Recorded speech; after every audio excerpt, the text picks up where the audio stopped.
sending data to all the appropriate places.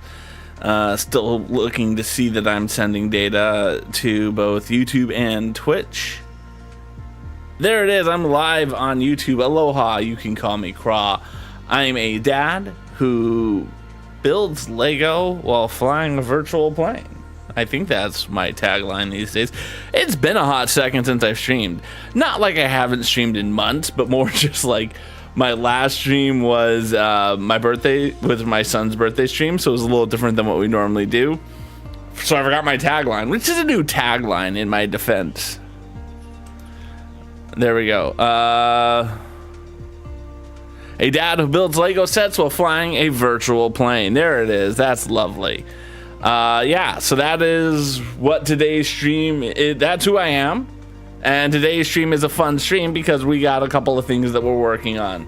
Let's lower that because I keep... Nope. Woo, there it goes. Because I keep leaning forward and then I lean right out of frame. So what are we talking about? Today we are working on the LEGO Typewriter set. This is how much we've built so far, as you can see. Clickety clackety, clickety clackety. It's a beautiful set. It's been a lot of fun.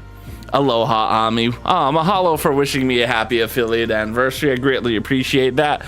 Believe it or not, today is not just my happy affiliate anniversary celebration, which Twitch is trying to tell you guys about, but no, today is my 460th live stream.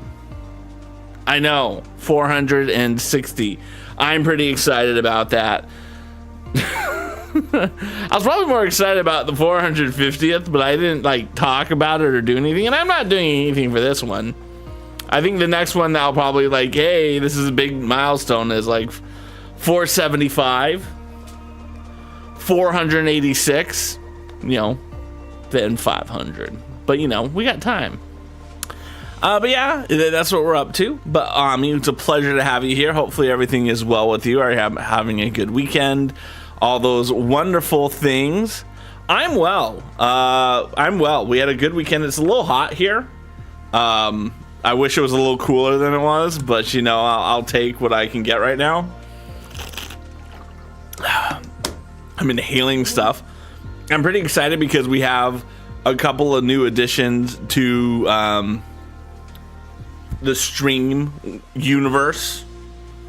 We have a new way to do blind building, which I'm pretty excited about. You did a streaming thing yesterday. What? How did I not know? Well, I mean, I was at the beach, or I was at the lake. We have a friend who has a lake house up in Otis, and I really needed... We went and we spent the day with them, so I apologize I missed that. But yeah, it looks like you're playing a game. You're playing Ghost of Tsushima. How was it, my friend? I have a good friend who's playing that right now. Yeah, so I can't believe I missed that. I will have to go watch the VOD. This is Future Craw. When you are watching your VOD tomorrow, please make sure that you know you need to go watch Ami's VOD. How dare I do things in real life and not spend time in your stream? I know. What am I thinking in life? Where are my priorities is a better statement. Yeah, I need to sit down and watch that. But yeah, future me, when you watch the VOD, make sure you go watch Ami's stream because I'm sure it is wonderful and amazing.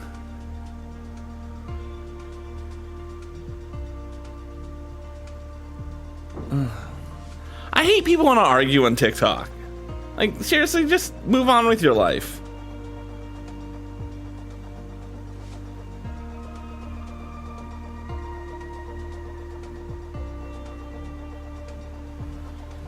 Right, just move on with your life. Touch grass. So the thing that I've noticed for myself to help me with the quiet periods is I like to go into what I call play-by-play announcer mode. Because Ami has said for people, you know, it's awkward when no one's talking and you don't know what to say. I go to play-by-play announcer, so like if I'm playing a video game, I'll talk about what's happening in the game because I have the belief that maybe all the people watching me are cooking dinner and can't quite watch or chat, right? They need me to tell them what's going on. So that's what I tend to do when I have nothing to, when no one's talking to me, is I just talk about what I'm building, how I'm doing stuff.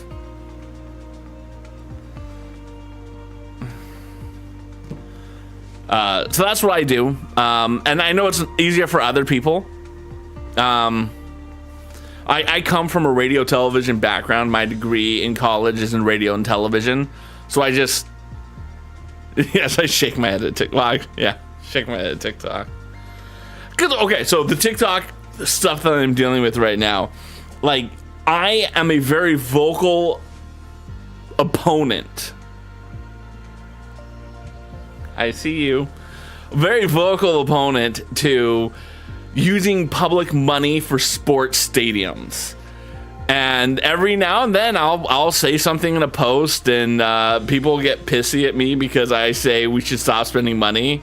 And so, like, 2 months ago, I gotta turn off tracking. It was on tracking. I did something which turned on tracking. Maybe I should put on tracking. Someone had posted a TikTok about Cleveland's mayor, who publicly says we're not going to spend any more of our money on the stadium, right? I'm not going to spend any more money on this stadium. Our town only has so much money, and none of it's going to go to the stadium anymore. So I put out as my response to that, good, stay strong, stop giving money to the NFL for stadiums. And so some dude goes, city owns it, laughy face, laughing face. Teen and NFL give millions to build and renovate, then pay millions in rent for 8 days. And I say my comment was in general to every city in the stadium, don't spend public dollars on sports stadiums and arena. So now this dude is just responding to me, like, because he thinks I want to fight with him. He goes, all but 5 NFL stadiums are city state owned. Yeah, so stop giving them money. They all pitched in to build or renovate and pay rent. The 5 private ones that got no taxpayers' money. Yeah, those are the 5 that I like. The other 32, however many there are the ones I'm mad at. If you want your 10 cents back, we'll be fine without it. People go to these places, which adds to the hospitality tax, which goes to this. Dude, shut up. You know nothing about these things. Right, let's talk about why I'm so against tracking again. Why I'm so against spending tax dollars on sporting events and venues. 1, I cannot think of a city or a country or a state in the United States of America that's so flush with cash. USA is a country, so Sam. That is so flush with cash that they have free college for everyone, free health care for everyone, no taxes for their citizens, the best public schools. That just doesn't exist in this country. Every city and state in this country has budget shortfalls. And when we talk about the value of building a stadium, you're building something that is supposed to have an economic impact, right? So if you build a stadium, let's say Springfield, Massachusetts, the city closest to where I live, builds a baseball stadium and gets a minor league baseball team. Let's talk about this from an educated perspective. We get money, we build a stadium for this. I, as a resident of Springfield, have X amount of dollars to spend. Money I can send out into the local economy. Any dollar I put into that stadium by me going to a game, by me going to buy food, is money I will not be spending is money I won't be spending in other places in the local economy, right? Oh, we decided to go to a baseball game. Maybe we don't go out to a restaurant. Oh, we go to the baseball game. Maybe we don't go out to the movies. Oh, we go to the baseball game. Oh, maybe we don't do this other thing. I gotta turn that off, by the way. So what it is stadiums are not necessarily drivers of economic value to a community. They are not add value. In order for it to be an add value, believe it or not, they have to get people to spend money they wouldn't spend in that area in the first place. So let's think about what that may look like. Mahalo for that, by the way. I need to change that. You're right. I'm not gonna have a chat message about that, but we do need to change it. I'm gonna change it to 100 points. Viewer rewards, channel points. I want more people to be doing it. You can get it for 11, but I'm gonna bump it up to 100. Save.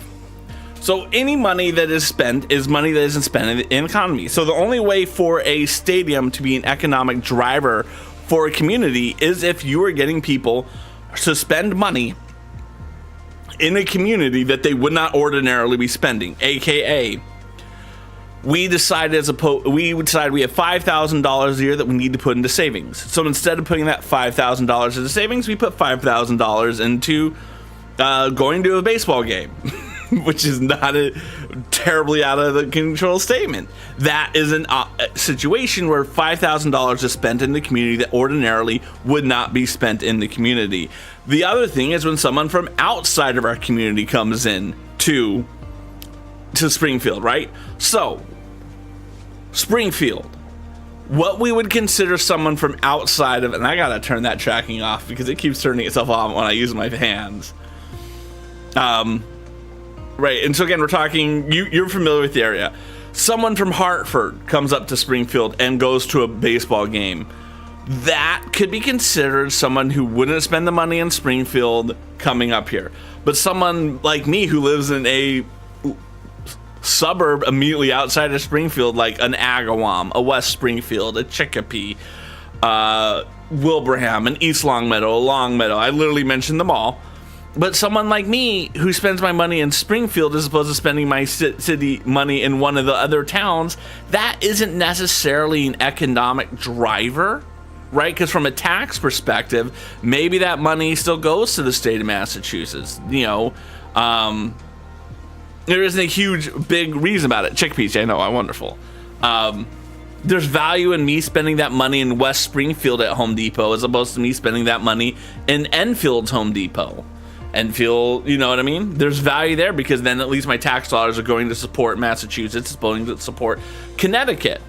So those are things to take into consideration. But realistically, it's not a major economic driver if me from a suburb goes into the city and spends the money.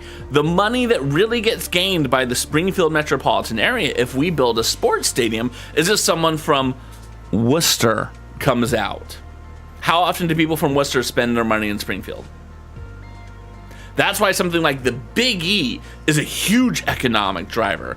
For those who don't know, the Big E is a multi-state fair held in West Springfield, Massachusetts every year. That is a situation where people legitimately from all over New England, people from Maine, people from Vermont, New Hampshire, Rhode Island, Connecticut, maybe not as much as we think they do, but allegedly people come down. These are people from all around coming to spend their money here. Me spending my money at the Big E is not an economic driver because if I didn't spend my money there, I'd spend my money somewhere else. So that is the value of that. So when we look at like a football stadium being built in this country, there's only one town that I would actually say made a good decision to build a football stadium, and that's Las Vegas. Las Vegas did it for two reasons. One, they attracted a team to come to their town that wasn't already there, right? So they're bringing a product to their town which didn't already exist. There's value from that perspective. Two, they're only talking about using the stadium for 8 specific games a year, more if the team makes the playoffs, you know, yada, yada, yada. So this frees up the stadium for 350 other days a year that it can be used for concerts and for other things. Las Vegas, for instance, is also using their football stadium for the local university. The University of Nevada, Las Vegas, is also playing there, so it's taking away another stadium that already existed, but it allows that team to be playing in a much bigger stadium, which will hopefully attract better talent, which will hopefully get them into a better conference, which will hopefully bring in more money to the local area. So that is an instance where there is value there. But more importantly, Las Vegas, if they are smart, they don't want a single Las Vegas person to be a Raider fan. They want 60,000 people coming into Vegas every week to go to a football game. Whether that's a Bills fan flying in, a Raiders fan coming in from LA, a Raiders fan coming in from Oakland. And that's relatively easy. There are fans who definitely do that. It's like a $60 flight, right? That's what it is. That's a huge value add. And then more importantly, they get in the Super Bowl rotation. They get in the NCAA championship rotation. Vegas was smart. Cleveland, on the other hand, Cleveland will never be in the Super Bowl rotation. Cleveland will never be in the NCAA football championship rotation.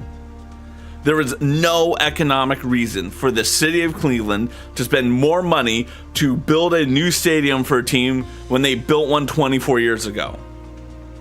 Zero reason.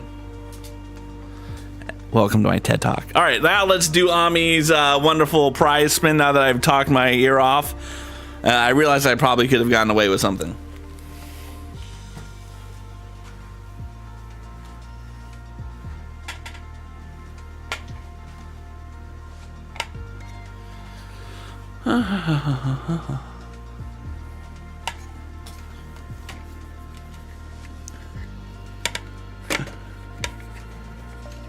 Aloha, Krista Cole. Welcome on in. I'm going to give you a proper introduction, by the way, in a second. But let me get this prize wheel spin going for our good friend Ami. She wanted us to start on number 11. Oh, yeah, start on number 11.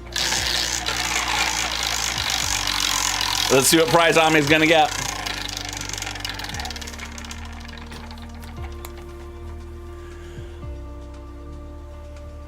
Did I start on the right one? Did I start on 14? Because if I didn't start on 14, I'll spin it again. You know me. Okay, good. Let's see what prize Ami has received. Congratulations! Dad has to speak in German for 5 whole minutes!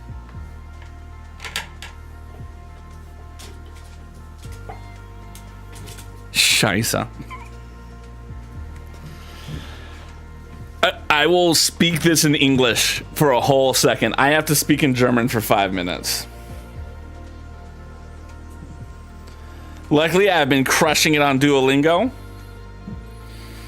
Let's get the 5 minutes going. And before I speak in German for 5 minutes, let me just say welcome on into Christopher. If y'all don't know him, he's a wonderful human being. He's a fellow dad. He's got the best TikToks, especially in the doorbell prank phone calls variety. They're phenomenal. Please go check out this wonderful human being. You will not regret it.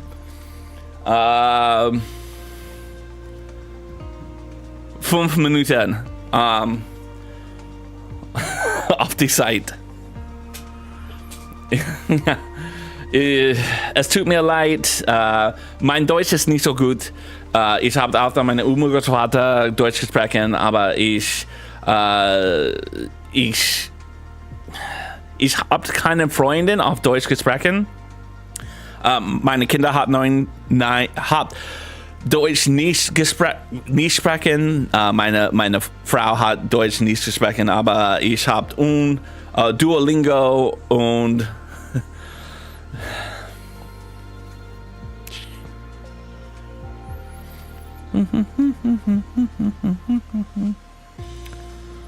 und dieses Price Rod?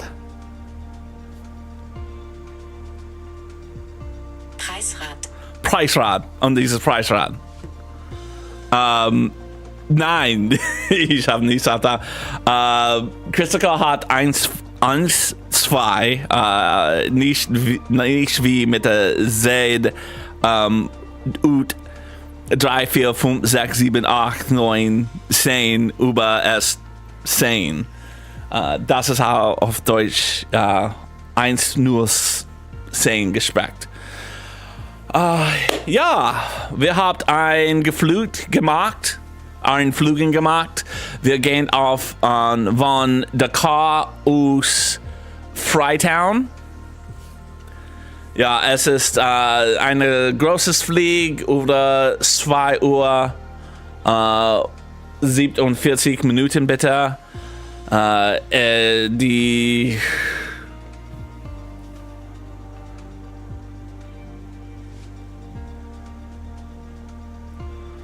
Flugzeug ist, wir machen sehr schnell, so aber 2 Uhr und 30 Minuten. Es tut mir leid. Ich habe nur 2 Minuten durchgesprochen. Es ist für mich, nein, dich. Ja. Christa, müssen Sie eine Preisrad gemacht? Müssen Sie? Es ist nur 100 Mahalo Rewards Points. Das ist nur die only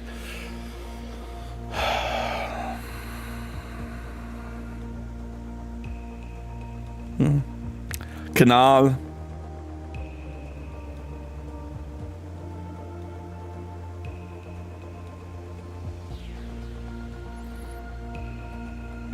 Scheiße, nein. Kanalpunkt.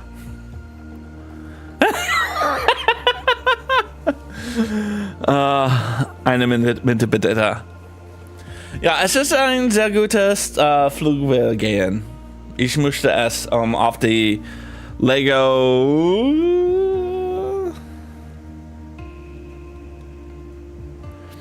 Schreibmaschine.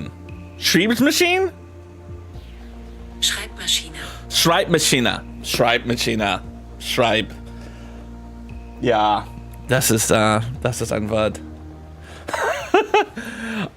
Aloha, Havre. Ich habe auf Deutsch gesprochen, nur 1 Minute bitte. Willkommen heute. Inside. Wie viel es inside gehen? Ich mag die Flugzeit fliegen.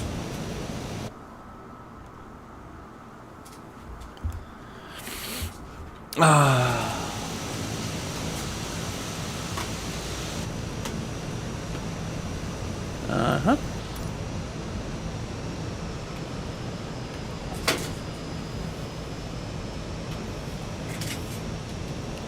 Danke. Ja, wir gehen auf Freetown. Freistadt. Ja, wir gehen.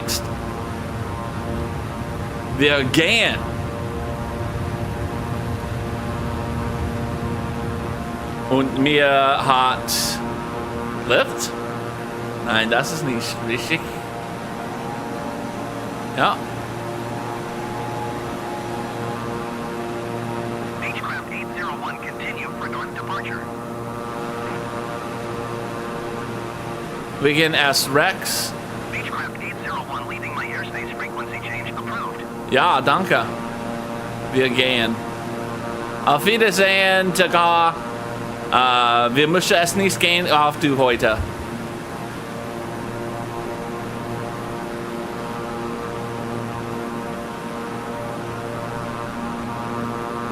Ja, dude, there we go.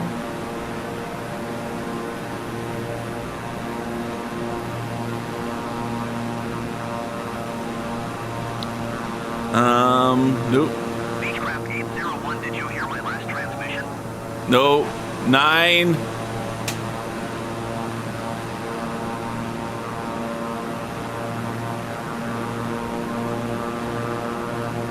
Das ist nicht gut.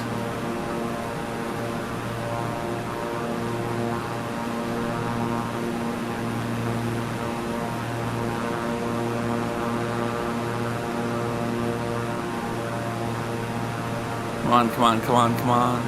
I'm sure my alarm has gone off if I can speak English again. 801 acknowledge last transmission. No, we're not acknowledging transmissions. That's not how we fly.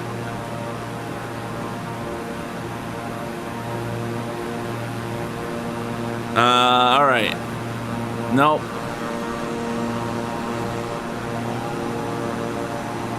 There we go. And the flaps are settling.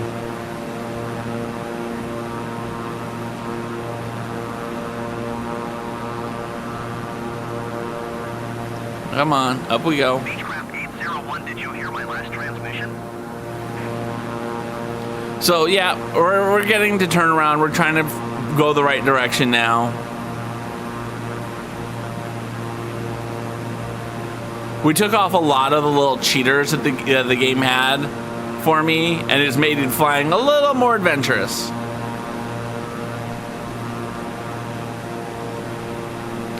All right, let's take down the throttle a little bit.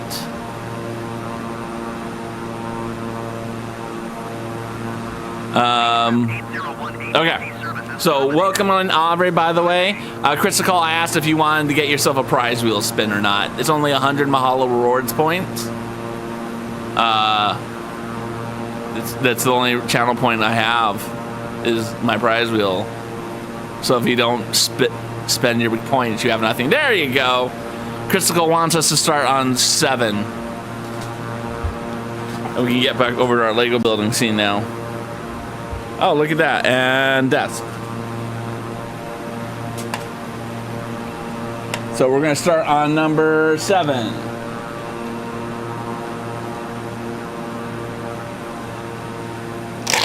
Welcome on in, Aubrey, by the way.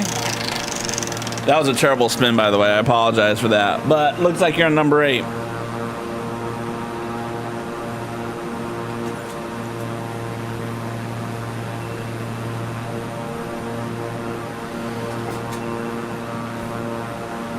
Stop.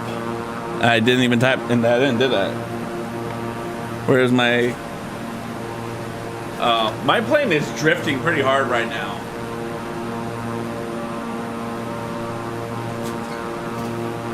I know. All right, where's my mouse?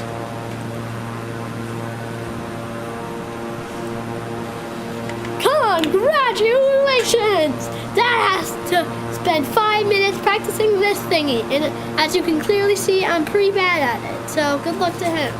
Don't crash the plane. I will do my best not to crash. As you can see, we're struggling because we turned off a lot of the little like cheater things. But it's okay. Let's go. Let's do it.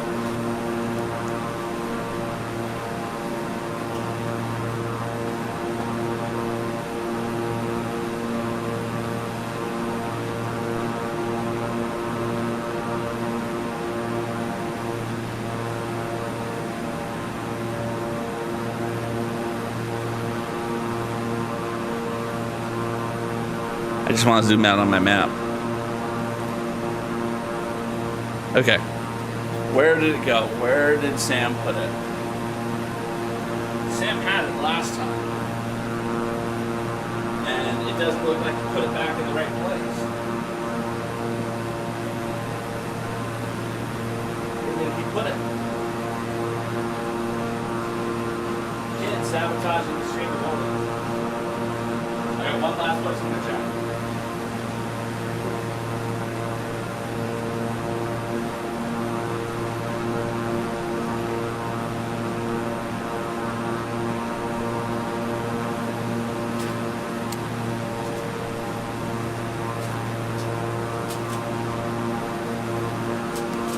Why is the plane turned so much? I feel like I need to like relearn to fly. Actually, let's just keep going the circle around. It's gonna take less fuel.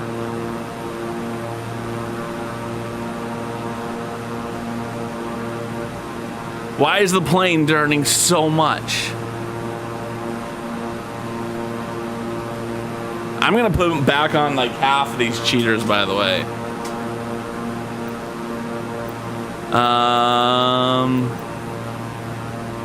No.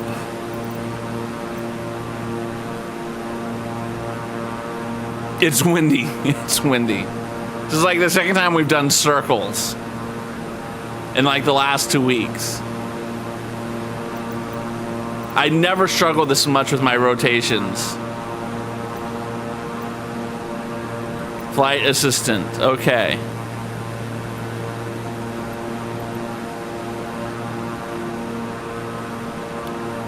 AI piloting, auto trim, perfect.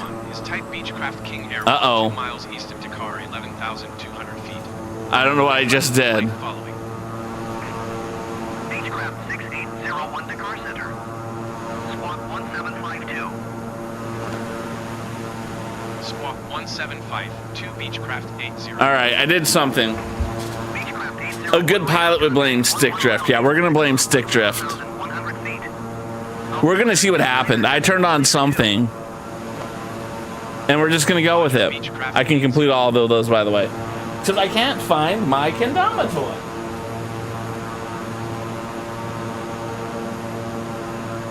And it's sad because I literally just had it. I don't know where Sam put it.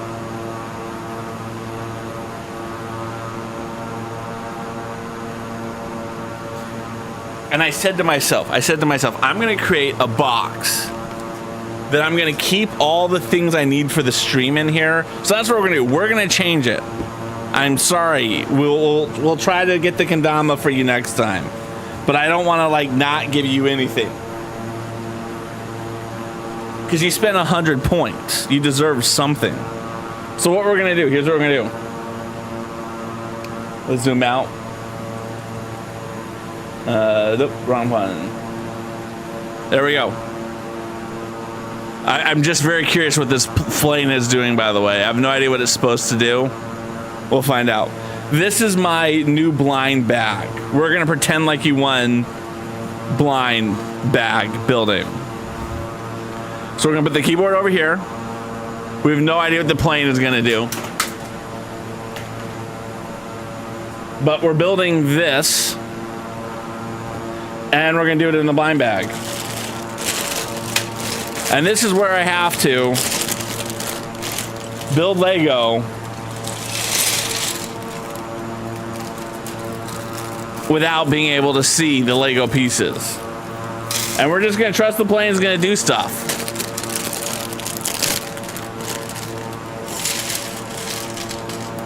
I mean, the plane may land. I don't think the plane's gonna land, but we'll find out.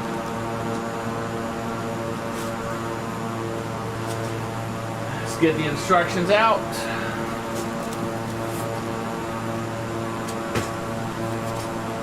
Haha, all right. Jeez. We'll do 3 steps blind.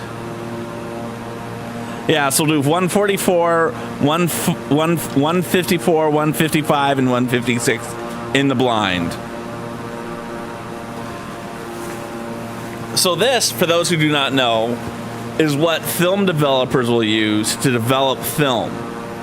So if you're taking pictures on film as opposed to digital because you're just extra, you can't ever let this film see like light until it's been processed. So what you have to do is you have to put it in a bag or a box that has no light in it whatsoever. And so I modified this for the sole purpose of doing this. Because now I can't see anything. Here's the build. We'll put the build further up. I'll pull this closer to me. All right. I need to find some pieces. AI pilot is looking great. I need a 1, 2, 3, 4, 5, 6. I need an 8x1. And I need 2, 1, 2, 3, 4, 5, 2 1x10s. Let's do this. All right, let's go find these pieces. Oh, here's a piece. 1, 2, 3, 4, 5, 6, 7, 8, 9, 10. All right, we found one of our 10 pieces. That was good luck. And this has to go on this back section. Like that. Okay, let's see if I got that in the right place. We won't know until we've done the 3 steps, by the way. By the way, I really do like putting back on autopilot. We're gonna do that from now on in all of our flights. Except for landings, because I gotta land. All right, here's a piece. 1, 2, 3, 4, 5, 6, 7, 8, 9, 10. That's gonna go onto the other side. I pushed too hard down on the Lego piece and it popped off. Okay. Oh, and what's this? 1, 2, 3, 4, 5, 6, 7, 8, 9, 10. This is too big, so we're gonna put it over here so we don't accidentally touch that one again. 1, 2, 3, 4, 5, 6, 7, 8, 9, 10. Too big.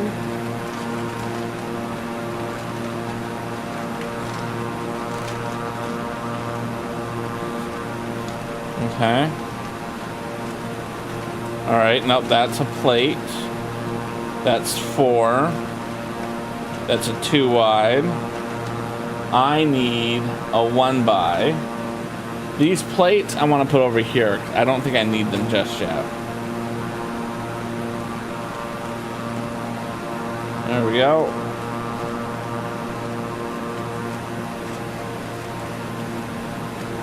No. Okay, let's see what we have. But how are you doing, Crystal Call? I'm sorry I haven't been able to make one of your streams lately. You're streaming at, unfortunately, bad times of the day for me. But I do enjoy your streams when I get to be there. I saw that you had a Gump trivia, or Gump karaoke recently, right? 1, 2, 3, 4. All right, here's our 8 by 1. All right. Crap, I'm popping pieces off left and right now.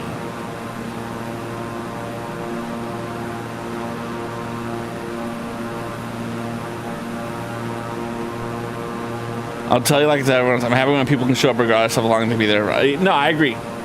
And I'm currently destroying this Lego set. Okay. Okay, what is happening here?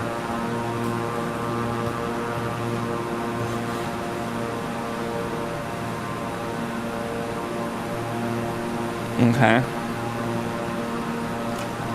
This is not going well.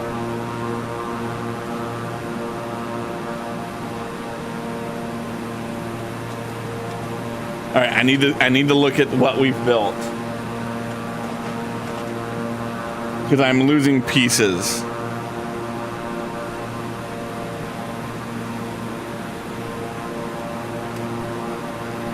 Okay. All right. Let's find the piece that I lost. Because I'm never going to be able to get this back together if I can't find this piece. This, okay, perfect.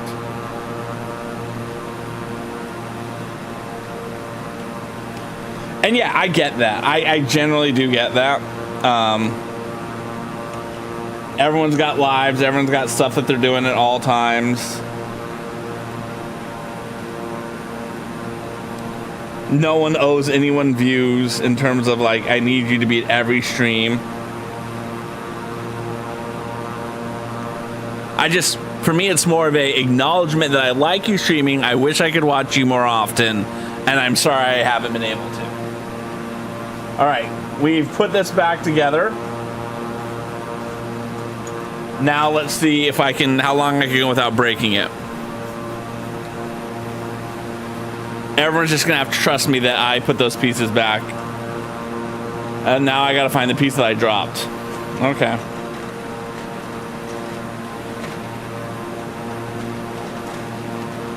'Cause I had it in my hands. That was the worst part, is I had the piece I'm looking for in my hands. What is this? 1, 2, 3, 4, 5, 6, 7, 8, 9, 10. That's 10. I'll have you all the way over there. I'm looking to make sure it didn't fall outside of my little tray that I have here.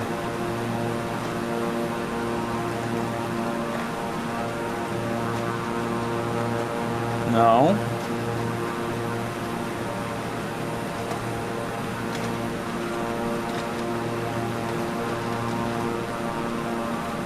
No.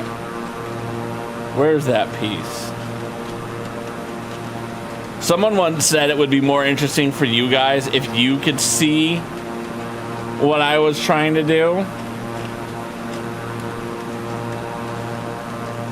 But I don't know how to do that. Oh, 1, 2, 3, 4, 5, 6, 7, 8. All right. Okay. Okay. So here's what I'm going to do. I'm going to pull this closer to me. That way it can rest on the ground. That way I don't have to push it up. There. Okay. Okay. We got that. We got that. That's taken care of. I feel confident with this. I don't know if I have this right color, but I have confidence in that. All right. I'm looking for a 2x6, and then a 1, 2, 3, 4, and then 2. All right, let's find these ones first. These are 2x8 plates.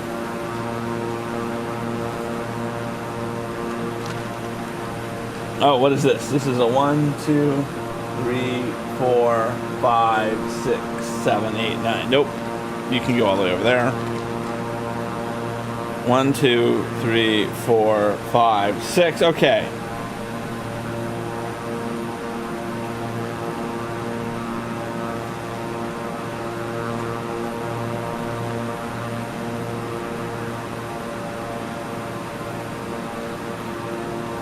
All right.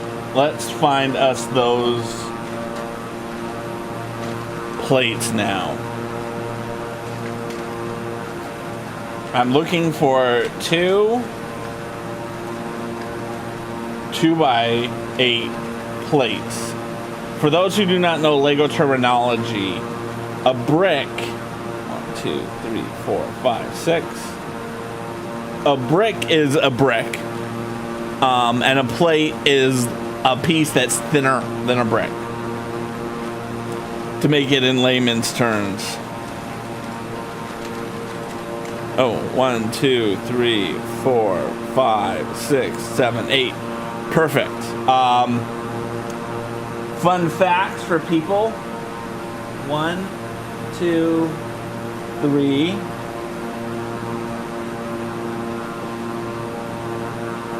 Okay, that was perfectly placed. I don't know if I have the right color. I hope I have the right color. Can't see color. A plate is roughly is exactly a third of a brick. So if you take 3 plates and touch them together on top of each other, you will have a brick. So that's just some Lego math for you. Come on. Okay. No. I think I need you in the next step. So we're going to put you right up here.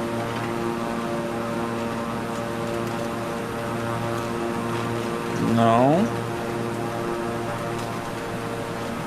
Okay. 1, 2, 3, 4, 5, 6. Nope. I had been putting a towel over my hands. And I feel like this is better from a I can't cheat perspective, and I feel like I'm not constantly moving the bag around.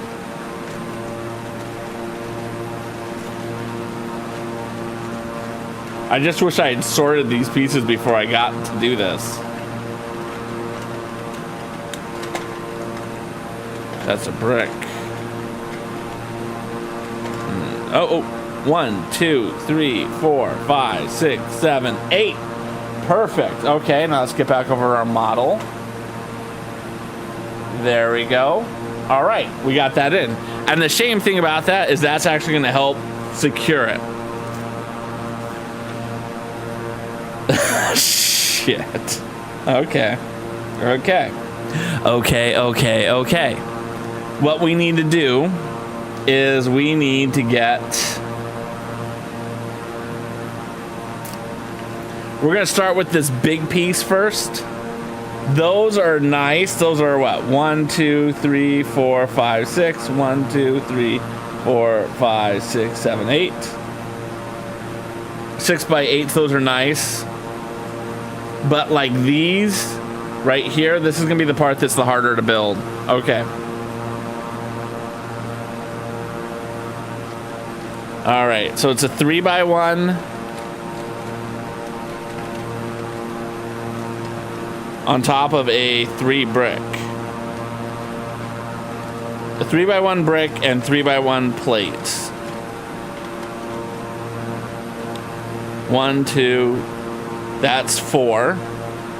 Put you there in the gutter so I don't grab you again. 1, 2, 3, 4. Put you in the gutter.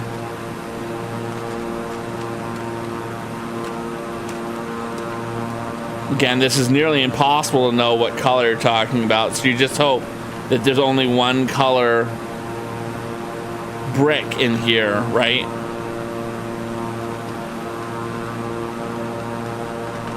Ah, I have a brick. So what I'm going to do is, because I know I have this big piece, I'm going to put my brick on there because I know I have that piece now. Okay. That way when it comes to building them, okay, I have another one.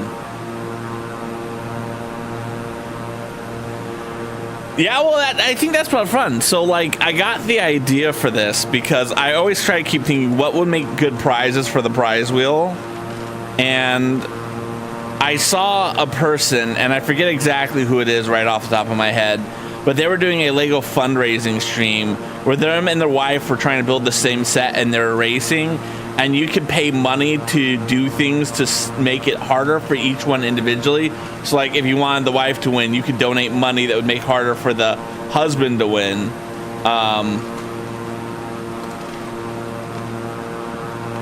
And this wasn't one of them, but they gave me a couple ideas of things I could do. But it got me thinking about, like, what could I do that could make what I'm doing on stream more difficult? That's 4.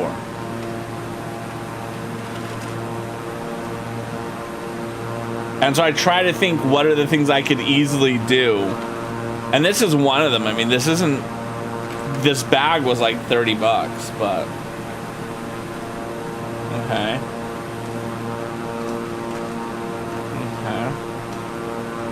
So right now what I'm doing is this little tray that I have has little dividers. So I'm trying to move things from one divider to another as I've like double checked that this isn't the piece that I want. This is not the brick that I want. Oh, 1, 2, 3. Is this 1, 2, 3, 4, 5, 6? 1, 2, 3, 4, 5, 6, 7. Okay. This is the other. And here's that. All right, so I have the big pieces all over there. I am just looking for the 1x3 plates right now. And I'm just kind of going through and saying, is this a 1x3 plate? If not, move it to another section.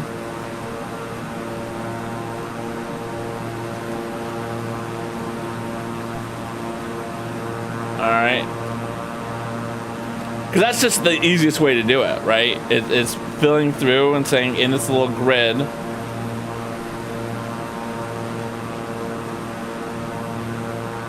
There we go. Nope. And do I have them all in this? Yep. Nope. There's that. Okay, and let's go to this next section. Oh, here is a 3x1. Let's put you. Nope.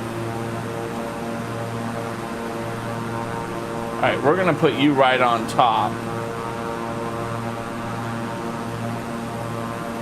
Okay. Nope. Nope, that's too big. There's a lot of plates in this one. Here's another one. Okay. Alright, we're just gonna put it on top. We're gonna stack them. I may have to get a brick separator in this bag next.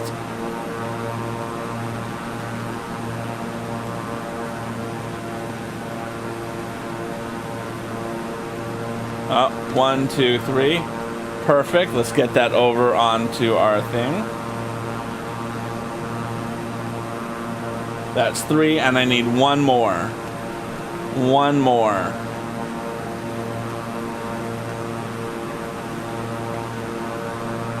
If you think this is tedious, you should have seen the time I had to do it with oven mitts. Okay, there's my last piece. Cool, cool, cool, cool, cool, cool. All right, I have the pieces that I need. Let's get them off over to this one.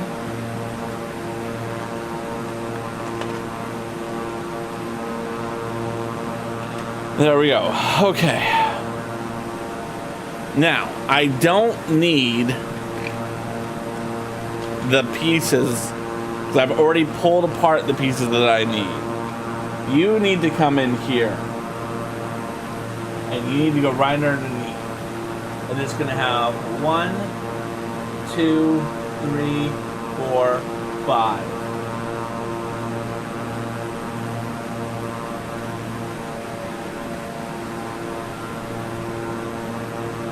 Ooh, what's the gift with purchase 12 in 1 set? All right, that feels like that's in there pretty secure.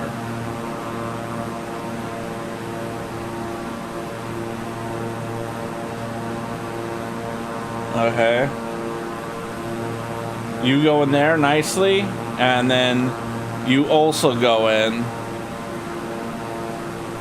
there. Now what I have to do is I need a brick separator.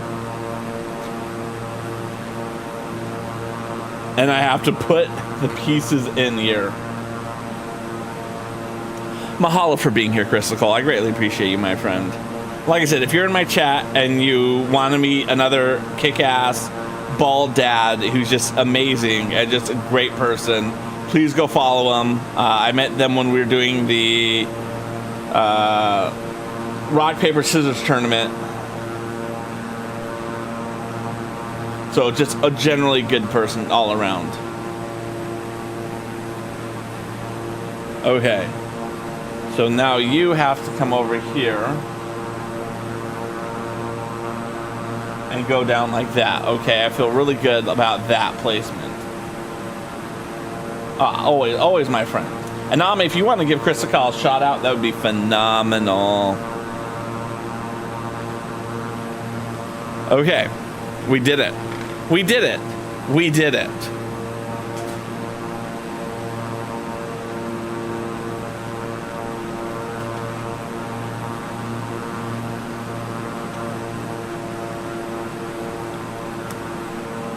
Oh, perfect. You got it. Perfect. You beat me to it. Lover of pickles. All right, let's see how we did.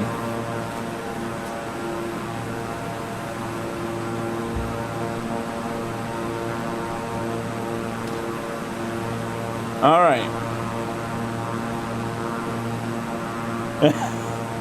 So this one over here is completely wrong. I have the wrong color.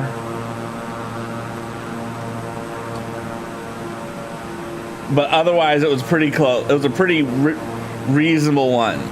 And there was no way to know that I grabbed a sand green as opposed to a burnt orange piece. But otherwise, I was pretty happy with it. That came out pretty good. And more importantly, I feel really good about this for a blind build as opposed to what we had before. Like, I feel really good about this. And now we'll see how many pieces got stuck in the bag. And we just gotta hope that's not all of them. We just gotta hope that's all of them. Otherwise, I put it back in the bag.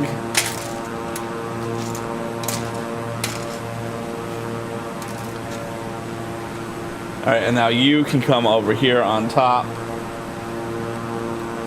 to finish that out. And now we can zoom on in. So Ami was saying basically there's 20. Oh, that is interesting.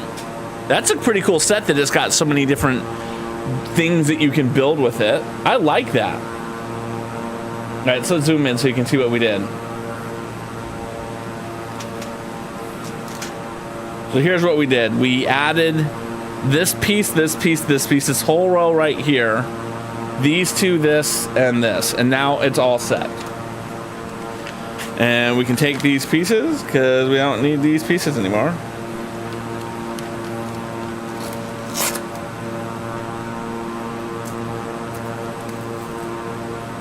There we go.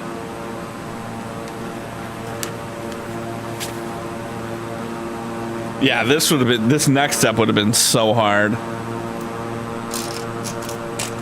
Would have been so incredibly hard. All right, so we're gonna start with you, and you're gonna go right onto that piece there. That, of course, is a tile with a Technique piece sticking right out of it. Next, we need a 4x1 tile. A tile being a plate that doesn't have any studs on top. And we need another one right there. That is going to be a 2x1 hiding back in there. There we go. And next, we're going to be making another tile with a Technique piece sticking out of it. And then I need some more 2x1s to go above and below it. There we go. That's looking really good. I'm really happy with that. Now I need a 4x4. I like this piece as a whole. I think this is a very fun piece to build with, because you can do a lot with that particular piece. And now I'm gonna need what looks like a 6x2 plate. You I need later, so I'm just gonna pull you aside for now. Here it is. It's interesting they didn't put any piece here in this step. I'm assuming that's gonna be in the next step. And I need a 4x1 to go there. And it's good because this is adding some support across these plates. And now we're going to do red ones on the other side. And I think the reason why they're doing that is going to help you distinguish what's the right from the left when building it. For those who do not. Because I think a lot of people ask that question when they're new to Lego. Why Lego sometimes will bury colorful pieces inside a complex build. And one, I think they will often say, hey, we do it so in case when you take apart the part, you have lots of colorful bricks to build with. Which is probably true, but I also do think it is to help you figure out where things are in relation to what you're building. We can actually zoom in a little more.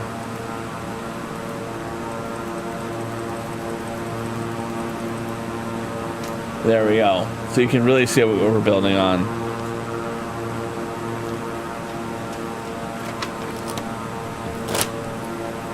There we go. And our next piece. I need to start with my 1x1 bricks. Okay. How many pieces are in that giveaway, by the way, out of curiosity?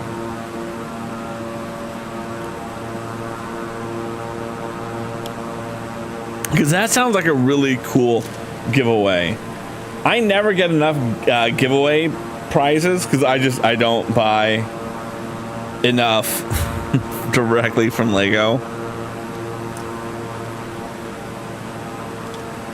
I need to be better about that. Do I need to be better?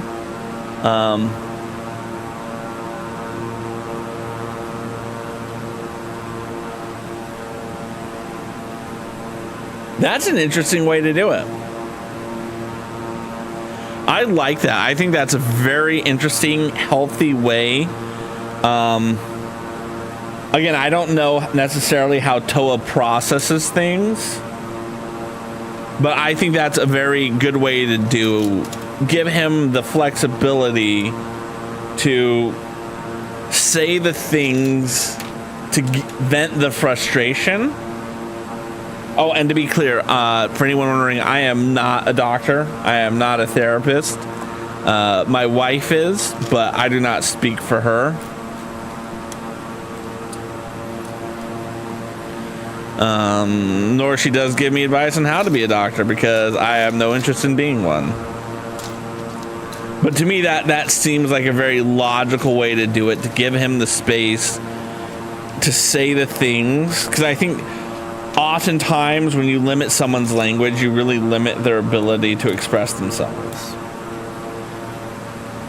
Yes, no, I think that's very good. I think that's a very healthy way to do it, because he's acknowledging the emotion, but he's changing it from being, like I said, permanent to being a more specific to this moment in time. Because I won't lie, there's oftentimes I feel like a massive failure. Like, this studio makes me feel like a failure, unfortunately. It's a very lovely studio, but it makes me feel like a failure.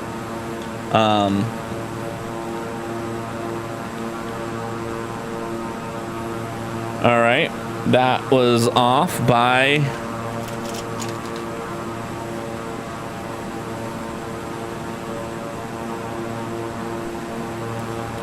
Are these the same size?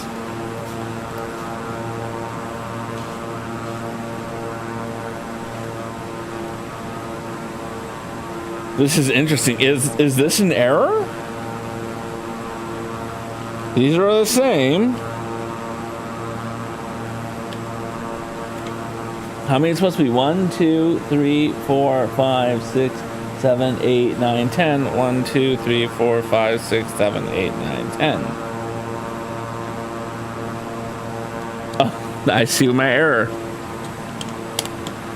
Lego never makes mistakes. I'm the one that makes mistakes. But this room, when we designed it, was meant to be a temporary room. You know, because what we want to do is I moved down here because we made some renovations to our main floor that necessitated my wife getting a different office space and I getting a different office space. And, you know, and everyone goes through the financial things that they have to go through in life. And one of my struggles is like this thought process that this is my office and I'm going to be in this office for another 21 years, potentially. I have 21 years until I am 65 and should be retiring. Like, I think that is a reasonable number to expect me retiring by. Because in 21 years, I'll be over 65. I'm 44 right now.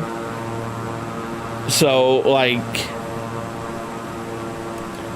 if it takes me 21 years to make this a more permanent space, I'll feel like a failure for that.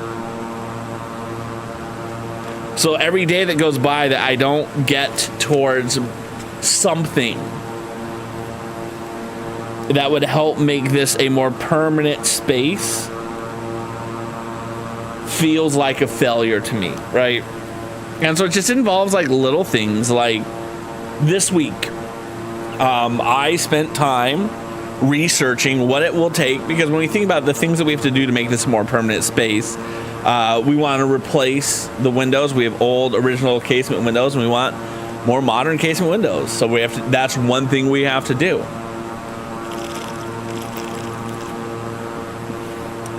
We need to put a subfloor in. These are just carpet squares on concrete.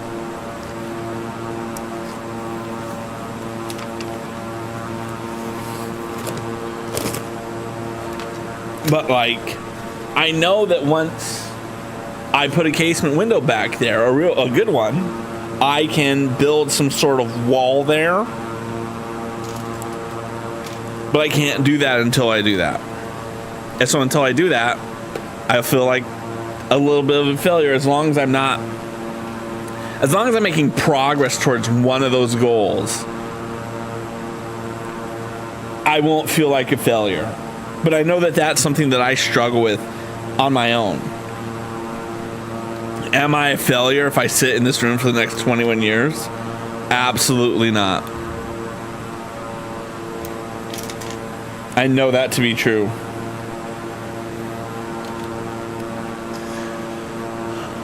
Yeah.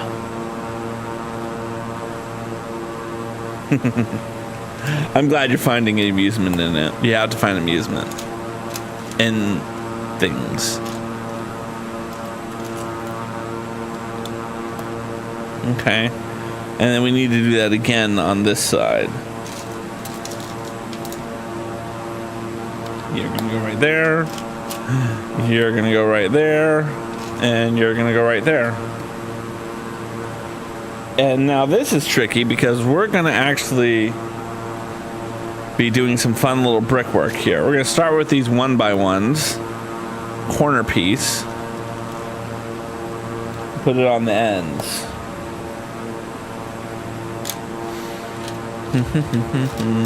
Here we go. And then this snot building piece, we got to find 2 of them because they're going to go on the edges. And then this long 1 wide plate, a second one there, and then we have to be a 3rd snot piece right there. This is, of course, so we can do tile work along the back, I'm assuming.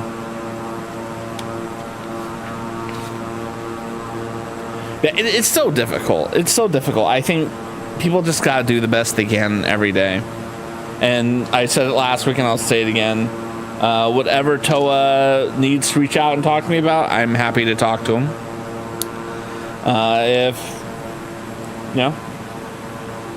I'm here to support in the ways that I can.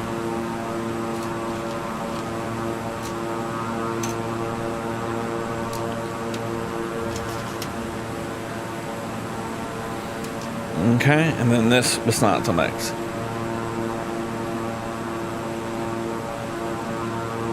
Yeah, nope, that's very true. Very true.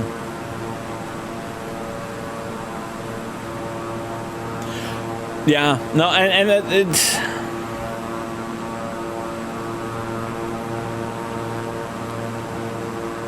Yeah.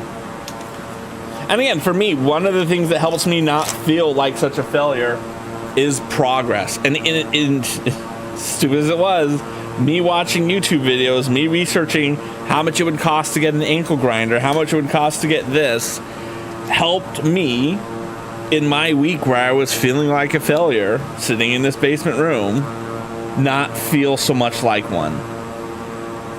Because it's something little that I can control, it's something little that I can work on, that may not show progress,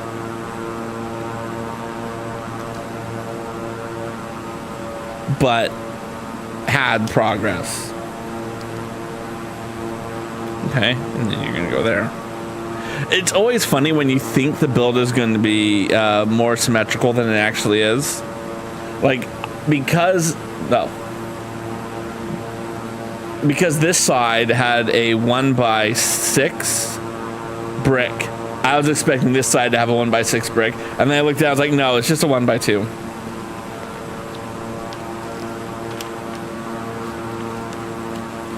Alright, oh, we're gonna take 4. Interesting. And that's gonna go like that. Again, we're just kind of building up the edge a little more. Doing some good layering. Okay.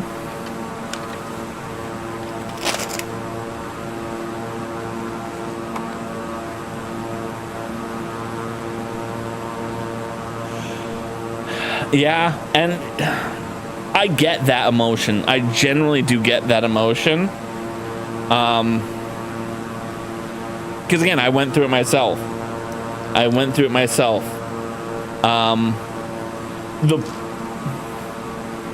And again, if he was listening, I would tell him this.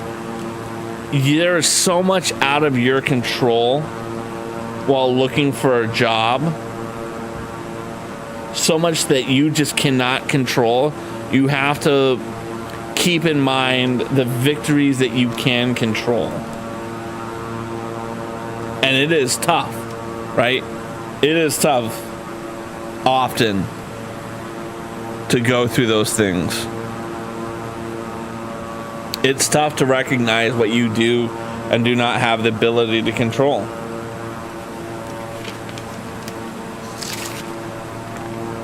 Right? Having a job is something that I think is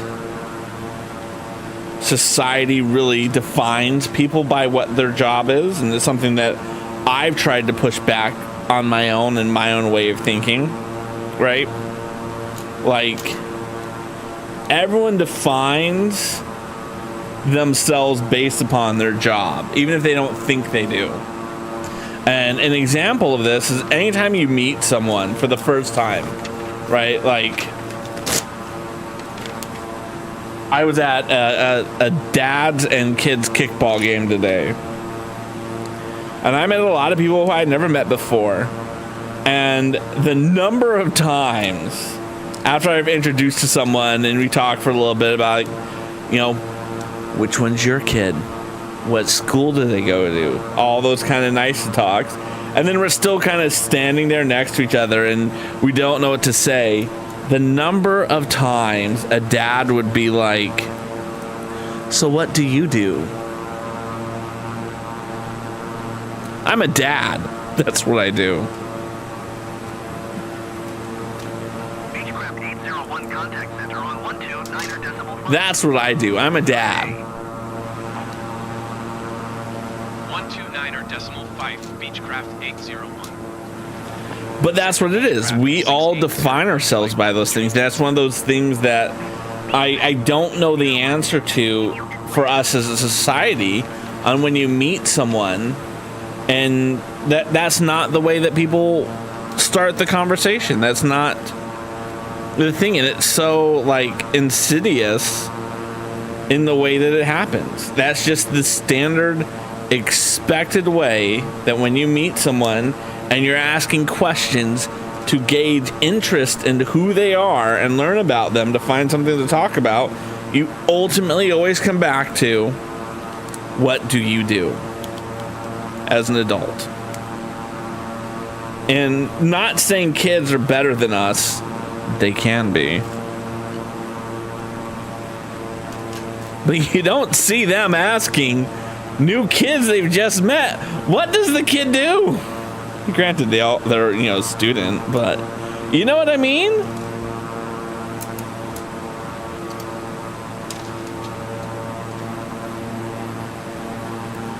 Right? At the playground, they're not like, oh, new kid, what do you do? What are your interests? What are the things you like? What do you do?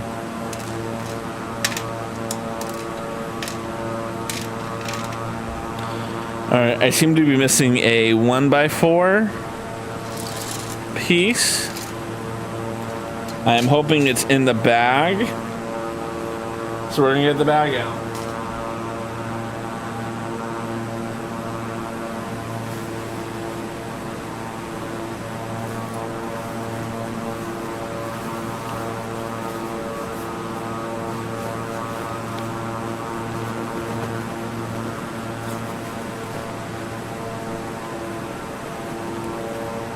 No. I mean, luckily it's not like a unique color. I'm pretty sure I can find one in my own stash.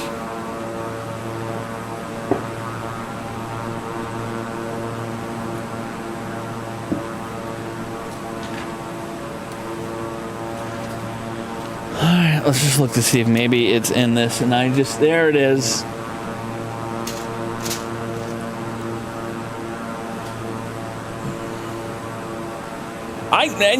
And maybe because I am such an extrovert, I don't view asking someone about their interests as being intrusive. I'm willing to admit that.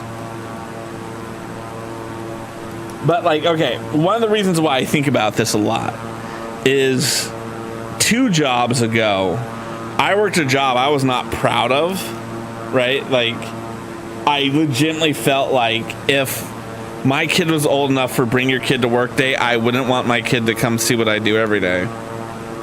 Not that I was like doing a shameful job, but it was a job. It didn't pay me well. It was just a thing that I did for 40 hours a week. And when I met people and they were like, what do you do? I was like, seriously, don't ask me what I do. I don't want to admit what I do.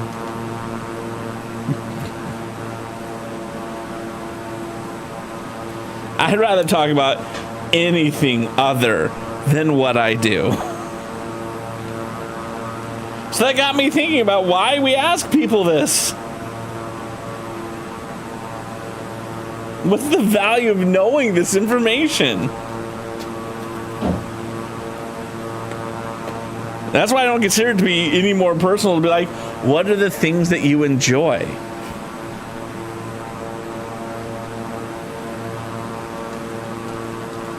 Interesting, okay. Lone Wolf, welcome on in. How are you doing, my good friend? Mahalo for the warm, positive thoughts about me being an affiliate on some sort of anniversary. So for those who are curious, this would be my 3rd anniversary as an affiliate.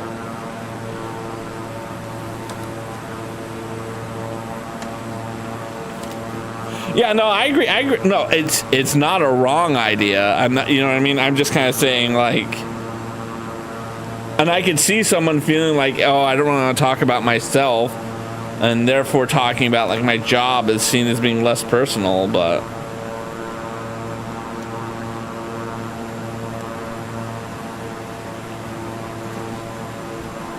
I think I know more people who just have a job that they do than actually like their job, and I feel like that person would rather talk about the things that they like, the hobbies that they have.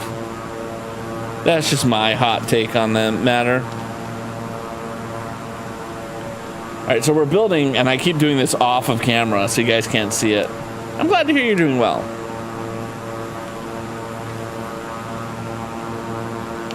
All right, and then this is going to come in here. Like, for instance, perfect example of what we're talking about. My daughter had a play date today with a lovely woman who's very nice, and I think the world of her. She works for LEGO Corp. And she's hooked me up with the LEGO discount in the past to help me get some LEGO sets on the cheap. This one being one of them, for instance. I did not pay full MSRP for it.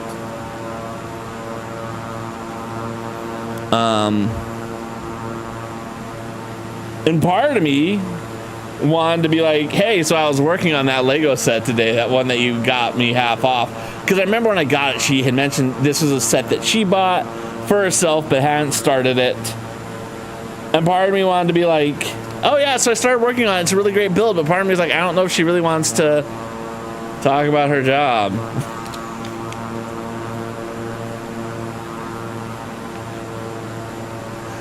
True. And so there are people, on me going back to the point, there are people who derive a lot of pleasure from the work that they have, which is fine. It's okay for them to do that. I just am not one of them.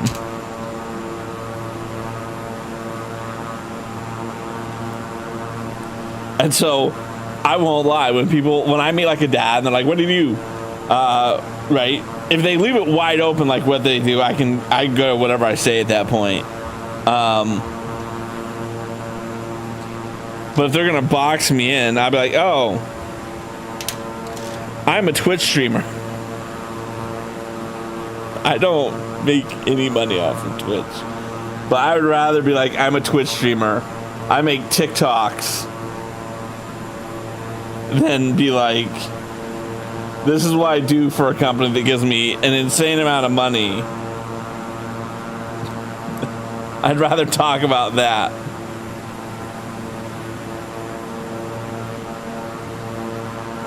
Mahalo for that. And so here's my thought process on why I never want to do it full time. And I know I'm weird and unique in this. Harris Heller actually kind of hit a point when he was talking about it himself today, or whenever he posted the latest video about, if you're going to be a YouTuber starting today, this is what you need to know. He said you gotta keep some stuff just for you, because that first time you make a paycheck, this is interesting, that first time you make a paycheck on something like this, it starts becoming a job. And that's something I've experienced many times in my life. A hobby becomes a job, and then you need to find a new hobby. And I never want this to feel like a job. Like, I'm not saying I pass up business opportunities.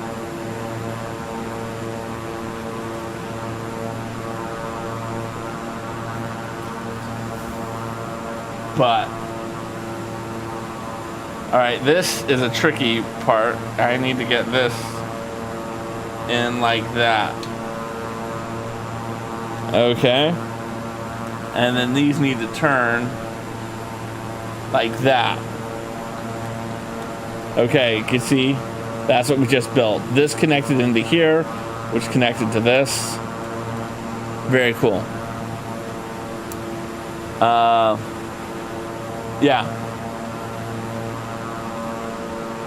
Yeah, that's very true. Which is why I get creative. What do? I'm a Twitch streamer. Have I been paid by Twitch? Yes. I don't feel like it's an abject lie to say I'm a Twitch streamer. And if they're going to be the type of person who goes, what do you really do? Who pays the bills? I'd say my wife.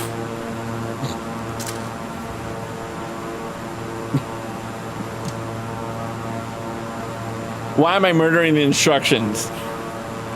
So I think I started doing this like 2-3 streams ago, actually. I never keep the instructions. I always recycle them. So I never keep them. But what I've noticed is that the book isn't so unwieldy if I tear off the page after I'm done with it.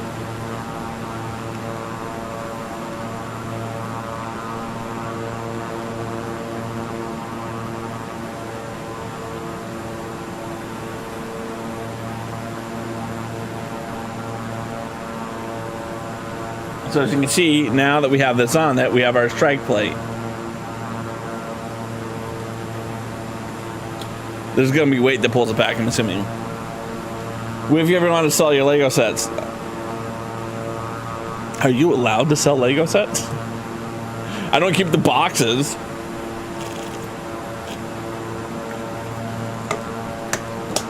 And if I found a set that I had that I didn't want to keep, I probably would part it out.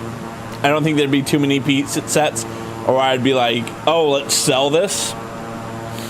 Maybe if I like built this set and I didn't like it, but I said, hey, there's a substantial value to selling this, I would sell it. But right now that's never happened for me. And I think because the instructions are so easily found online, I wouldn't worry about it at all.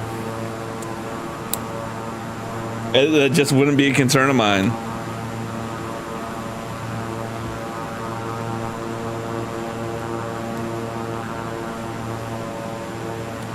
I think if I ever got to the point where I had so many sets that I was selling them, well, I don't think that's ever gonna happen, but maybe, I don't know.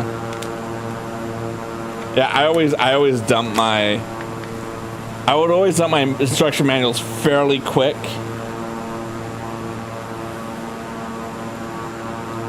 Okay, these are gonna go here. And here.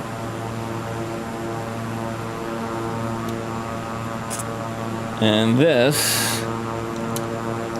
goes like this to hold it in place.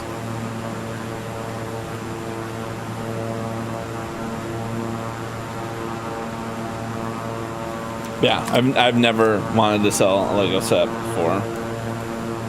All right. How much further do we have on our flight, out of curiosity? Oh yes, please go make some food.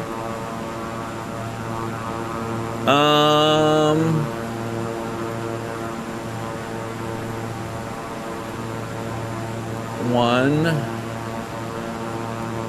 two, three. Yeah, we have enough. We got plenty of time. We're gonna do a bag number 2. We're doing a second bag tonight.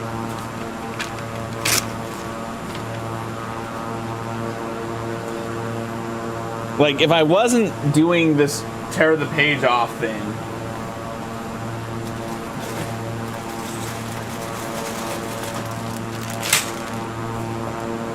I probably would just would have thrown the bag away first thing. Like, literally open the box, throw the manual away.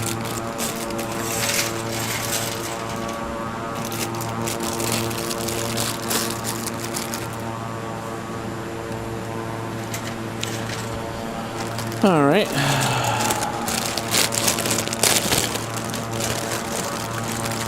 These little pieces are gonna have to go into the little piece. So I'm trying to at least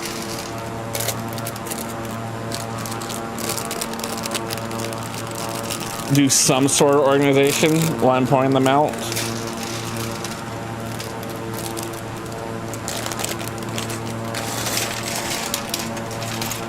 Right?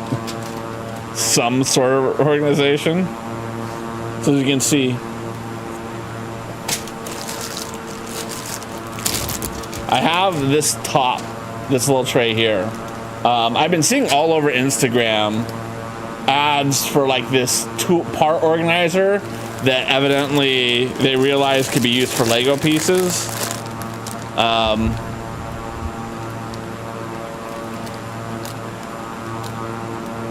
Yes, I know the Clorox cleaning wipes and cylindrical container thing.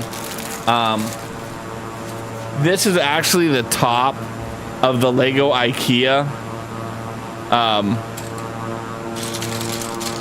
box. I just realized it made a good box top. Okay, so let's put this over here and let's get to building. We're gonna be starting with a 5 technique with 2 pins in the middle. And also, one of the other benefits to this is it gives me like a target for like, nope, my camera, right? Like, if I know this is in the middle of the frame, as long as my hands are over this, you guys can see it. All right. How did I take a top off? No. That does sound painful. I'm sorry that happened to you, my friend. Ouch. Okay. Now we're going with this teal piece. We have to do this a couple of times. Okay. And then there that goes. On top like that. Correct? Okay, perfect. And so what I want to build, actually, kind of the next woodworking project I want to do. I know, Craw, let's not add 1,000 more woodworking projects to your queue.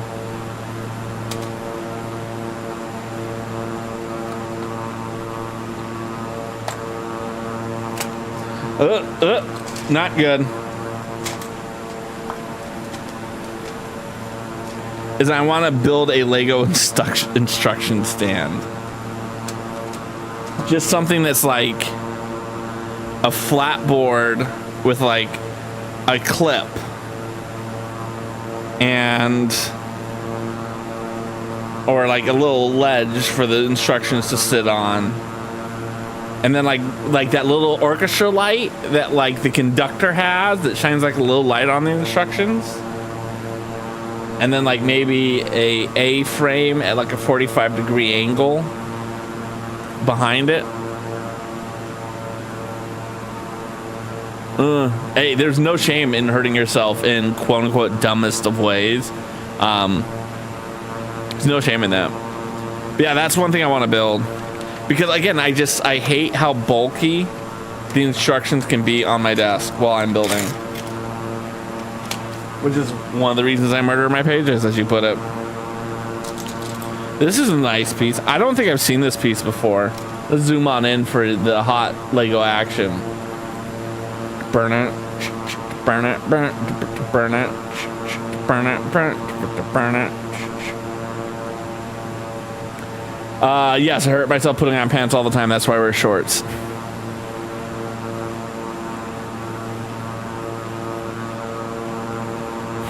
That's one of the reasons I wear shorts.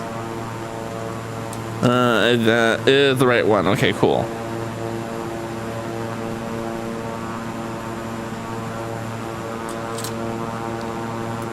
It's also me being out of shape. There are times I'm like trying to put something on, like, no, this is not easy. Yay, we done 100 messages today. Woohoo! It's always exciting to have 100 messages. Although I wish that 100 message thing that you guys saw on the screen would appear in the Twitch chat too. It only appears on screen. But it makes me feel good when that happens.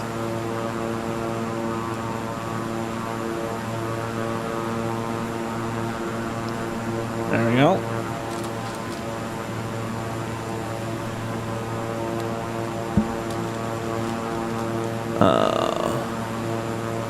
You're like a peach being rolled around the salad center. Love it. Oh, that's a good way to do it.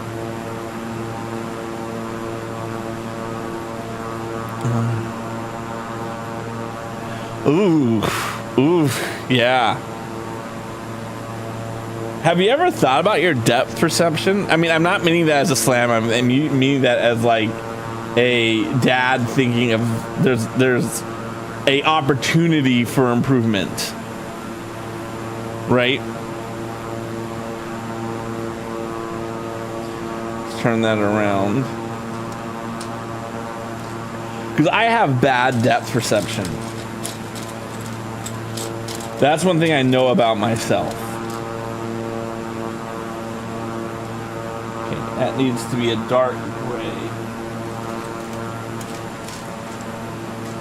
There it is. And that's gonna go up and down. Perfect. And then you're gonna slide in just like that. I have really bad depth perception. It's one of the things my glasses are supposed to help with.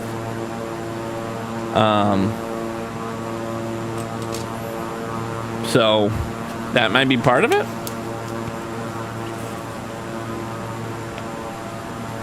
Could just be wishful thinking on my part.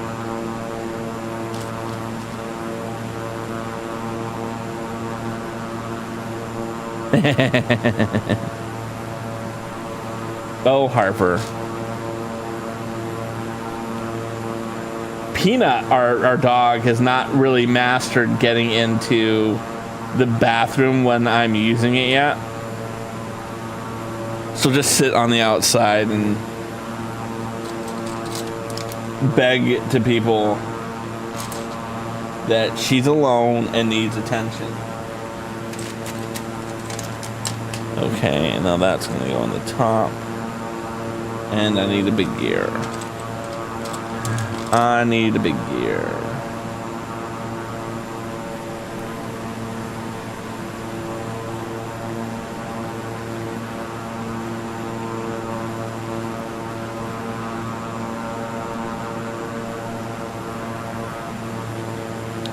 I may have put the wrong gear on in the bottom.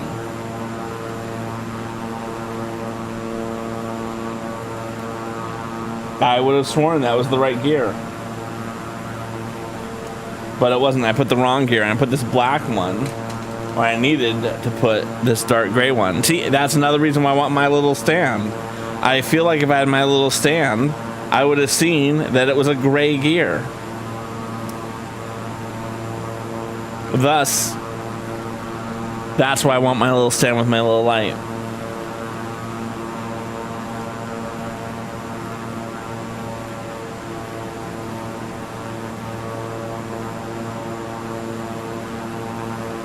Oh no, trust me, I have zero modesty myself.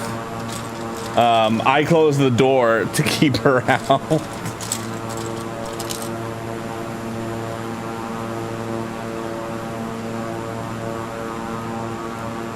I have no problems whatsoever with that other than the dog.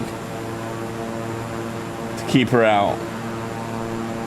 Because a few times I haven't closed the door, she comes right on in. She's like, hello everybody, I am Peanut and I am here to party. Alright, and then there's a second one of those.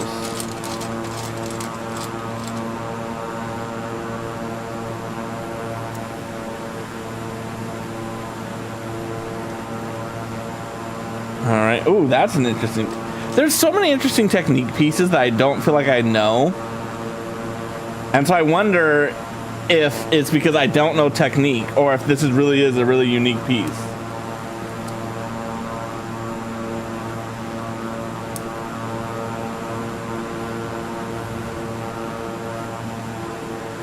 Yeah, there you go. Lone Wolf is living the life.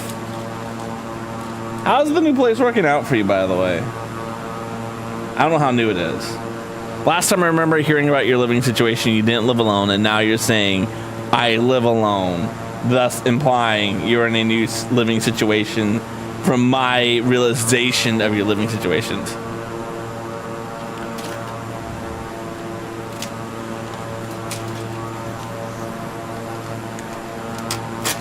Oh yeah, no. I even with our last dog, I was very cognizant about closing the door, and she was, you know, half the size.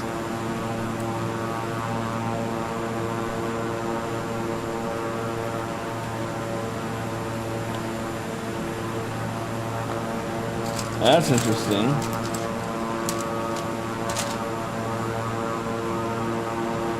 Yep, okay, that's the right piece. Alright, and so that's got to go there, because there's got to be 3. And then I need a bracket piece. Here's my bracket piece. Thank you, people talking to me. Alright, and now this needs to click in. Like that, okay. Very complex situation, by the way. Very complex.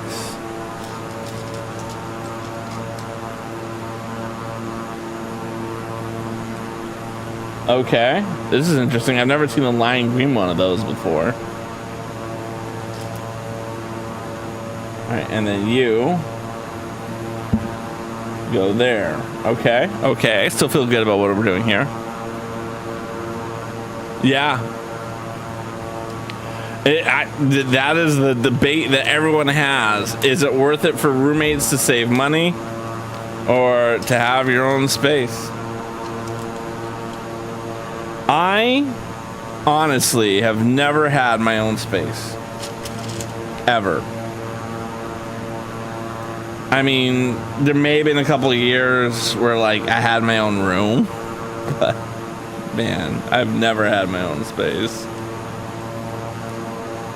It has just never been in the cards for me.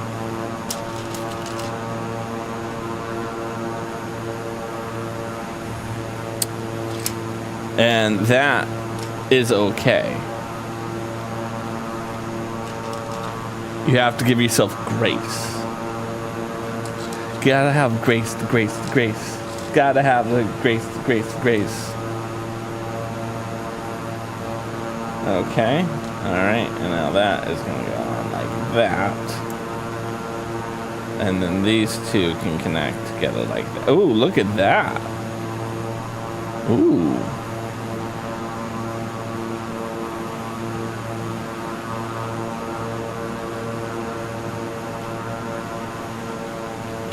Oh, okay.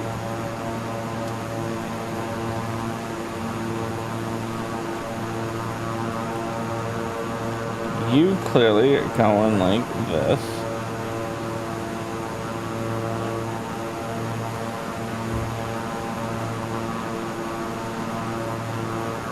And then you're gonna come in like that. And then you go through like that.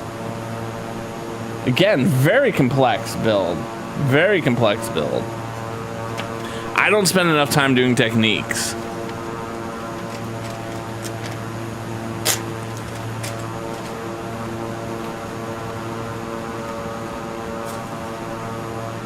Do you know what's interesting about this flight? I have on autopilot, and it's not like flying at like 80,000 miles. It's not going super, super fast. So maybe that's one of my problems I've been doing. It's flying. I've been going too fast. I have the need for speed.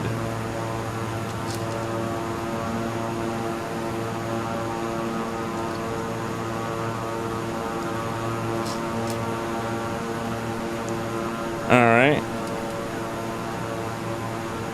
Interesting. Okay. And now this goes over. Goes through there. Like that. Again, this is very interesting build. Very interesting build.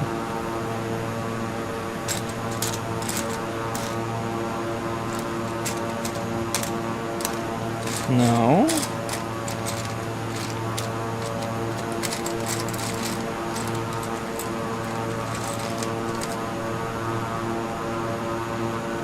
Okay, and then we're going to take... I need another...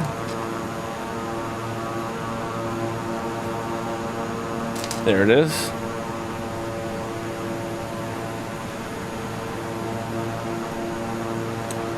That is going to slide in like that. And you poke through.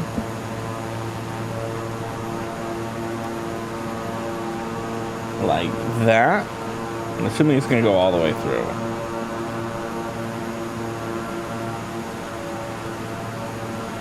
Very interesting. Very, very interesting. I have no idea what I'm building right now. Oh, they have a double diagram here. Double diagram to make sure you put this on the right way. So it's got to go like this with the blades like that. Right? Like they're being very clear. The blade has to go this way.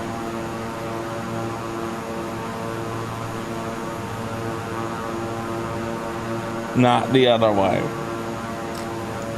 Yep, the blades are going up, not down. Okay, okay. Ooh, super spicy Korean ramen. Ooh, that sounds delicious. There you go. I appreciate that. Sounds delicious. You know me, I probably was saying something inspirational to you. validating your life choices, telling you you're a valued human being, something wholesome, blah, blah, blah, blah, blah.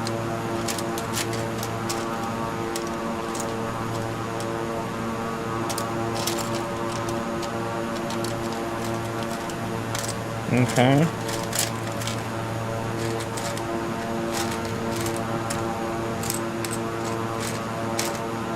Ah, here's what I was looking for. And now I need you. Oh, we got a prize wheel spin.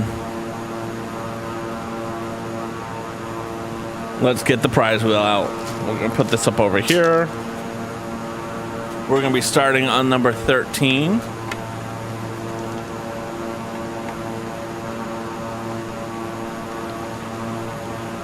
Lucky number 13. I am really rooting for you, Lone Wolf. Is there something underneath my prize wheel? This is interesting.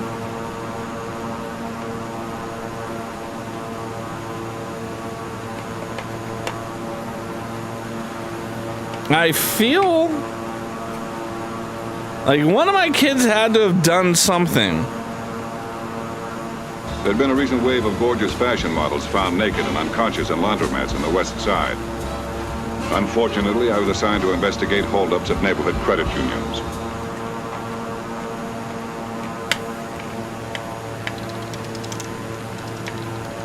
Because this has never stuck out that much, right? Like, do you see how little this one sticks out versus this one? Right? Have I just never noticed how far that stuck out? Or did one of my kids do something to my wheel?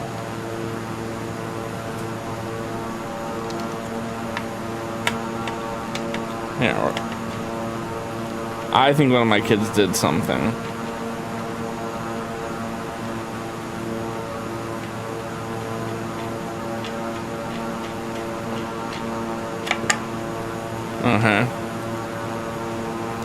I think one of my kids did something.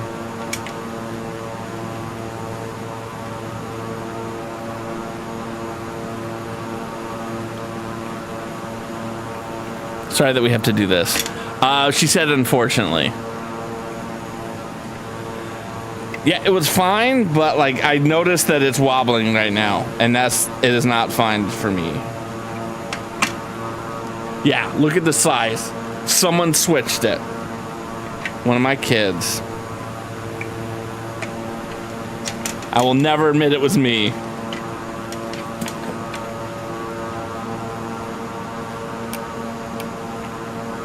This went from a Lego building stream to a prize wheel assembly stream real quick.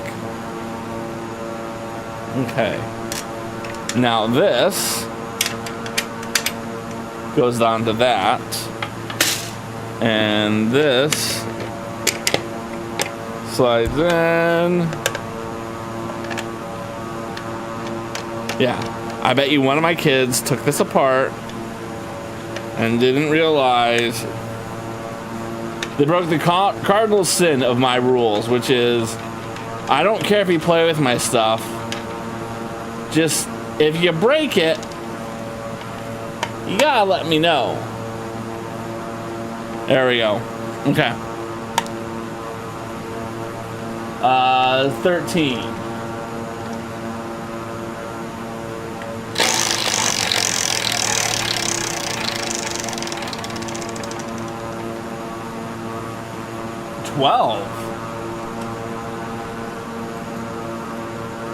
I have a keyboard around here somewhere, I swear. What I probably should do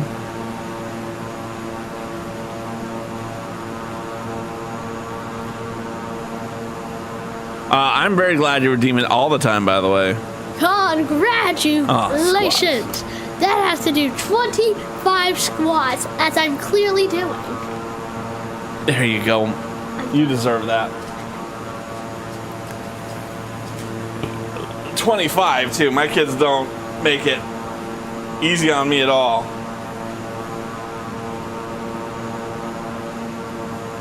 1,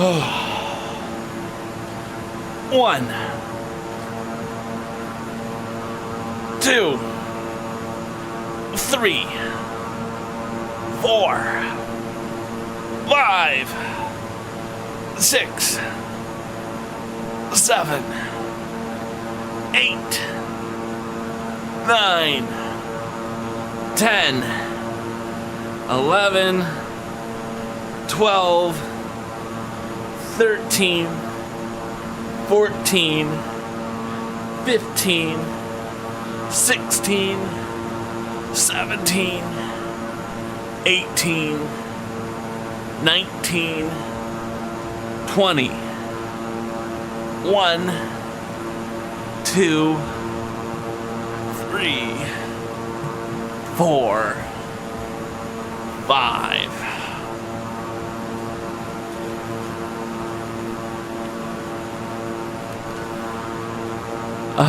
Mahalo for that. And I hate to tell you this, Lone Wolf, I suffer from diminished glute syndrome. There's no big booty happening here. 0 big booty. Alright, here's the piece I was working on. But mahalo for redeeming that. I greatly appreciate that. Alright. So that goes on. Nope. Not the piece I wanted. There it is.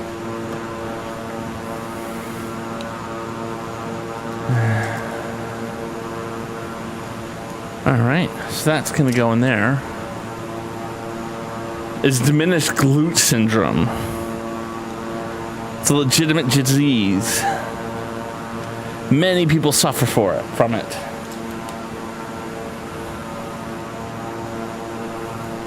There it goes. That's going to slide in there nicely. Now this is fun. We have to put... No, it's fake. It's a King of the Hill reference. Hank Hill. I don't know if you've watched King of the Hill much, but Hank Hill has diminished glute syndrome, and he has to join a support group. And the support group is them talking about like all the places they got to sit this week. It's like, oh, I sat down at my son's Little League game. It was great. Oh, I got a new lawnmower. So comfortable seat. Because the whole joke was that none of them can ever find. They all suffer back pain because they don't have a butt, and therefore, like that's part of the gag. It's a great episode. That's one of the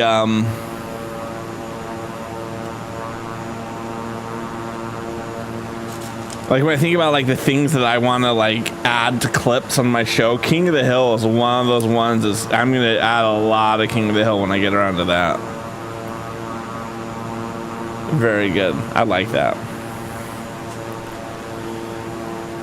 I'm currently trying to add in. Right now I'm doing Undercover Brother. I have some Naked Gun clips after that. The Airplane's kind of the next movie that I'm currently working on cutting up. I have an old enough copy of Airplane that, like, there's this period of time where Disney came up with this thing to prevent people from ripping DVDs. And it's just a pain in the ass to work around. I'm going to end up just having to, like, play the DVD, run OBS, do a screen capture and sound capture to record this. It's like the things they make people do to prevent piracy just encourages people to do piracy. Like, I hate to be the one to tell them that.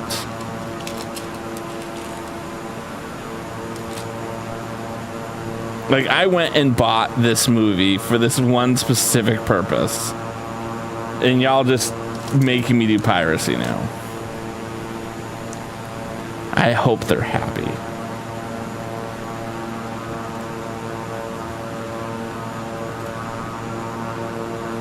So at least with the software that I have, they're like, no, we don't have a workaround for this yet.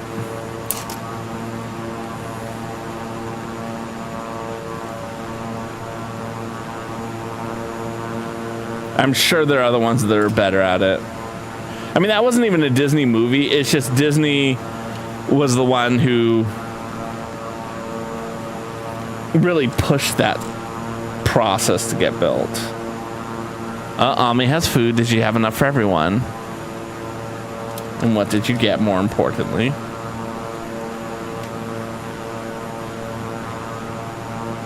Okay. Which way is up? Okay. The grill portion has to face down. So for those who do not know what I'm talking about, let's do a zoom in. All the way in. This piece, there's a side with ridges and there's a side that's circular. And what I wanted to know is, do the ridges go down? Did the circular go down? Usually that's not a big deal, but every now and then it is. And I don't want to build this and then have to take it apart because I put the wrong one on. There we go. Ooh, spaghetti and clam sauce. That sounds delicious. All right, and now this.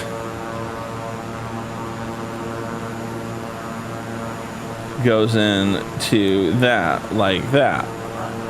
Okay. Funky town, burn about, won't you take me to burn about Funky town. Oh, look at this wonderful picture. They have a top-down diagram for me to make sure I know which way this needs to be facing. All right. Now we have to put it into this bull shenanigans. Okay. Dear God, how's this gonna go in?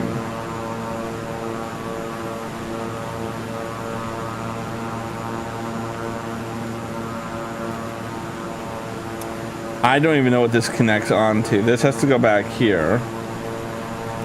Does this connect into this? Yeah, it does. Okay. And then this has to go. Oh, that's why. This is how it clicks forward. This is the mechanism for the pages to move forward and back.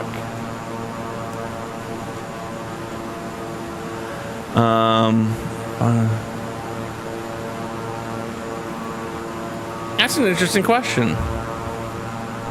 What state would you expect to find clam sauce in, and what states have you not been able to find clam sauce? Let's start with that question.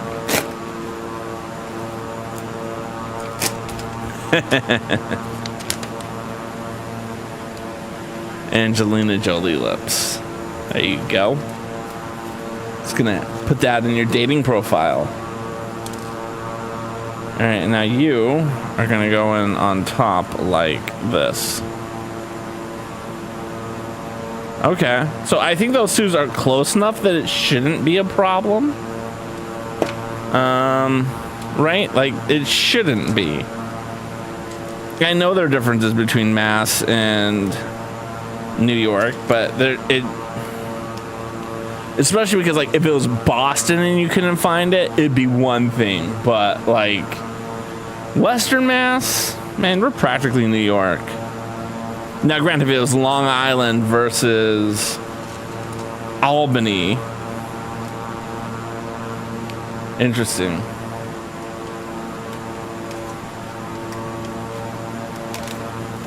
And now we're gonna do the other one, exact same thing, and then they connect together to form a super piston. Like that.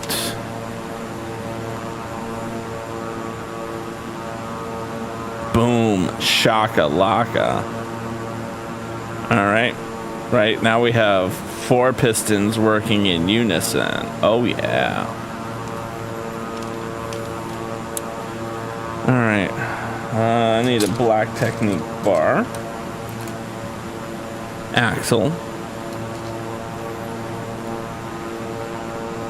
I always have a hard time knowing exactly where I need to have my axle. So I'm thankful when they're like, Use this dummy.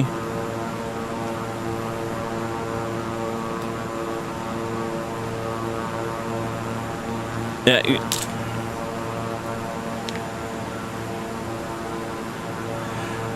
Yeah, I just would hope it wouldn't be that different. Like, I guess as a Californian, I've come to expect there's certain things I'm never gonna get in this store here, but there's certain things I have been able to. And like, if I can get them from California, y'all, you should be able to get them.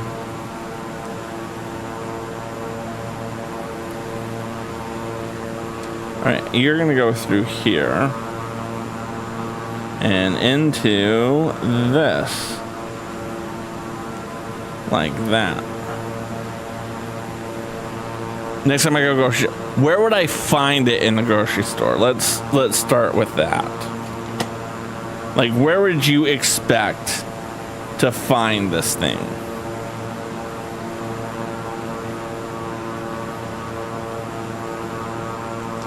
All right, this is gonna be interesting because this wants to just sit in like that, but there's nothing holding that in yet. Okay.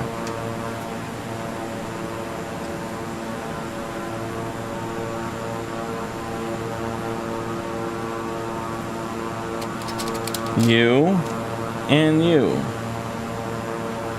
All right, and then you're gonna pop in on top like that. And you're gonna slide just in like that. Okay. Like, where would I find clam sauce?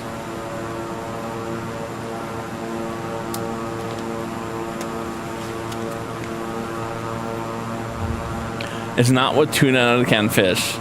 Okay, so you would expect me to be able to find it in the pasta sauce aisle. That's the thought process. Oh wow, this is a fun little connection we're doing right now. You believe so? All right. What grocery store chain are you going to, out of curiosity? Are you a Stop and Shop, Big Y, or is there something else that you're dealing with up there?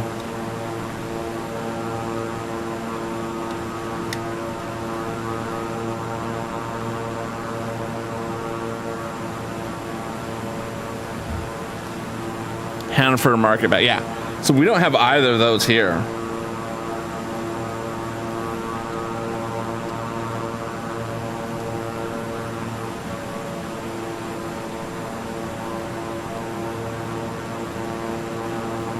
We don't have either Hanford Market basket here.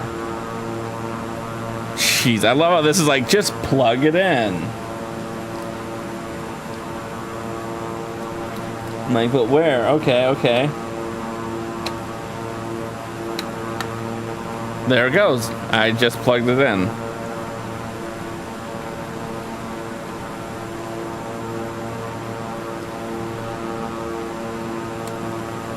This is so interesting, this build. It's so intricate. Like, when I was putting together the keys, I was really worried I was going to screw it up. I think this is just as likely to screw up. I just don't fear it as much. Okay. So from what I have found, Stop and Shop generally doesn't have as good of a selection of things that I wouldn't call standard American fare, right? But Big Y tends to be better about it. Like, I'll find lavash at Big Y, but I won't find it at Stop and Shop.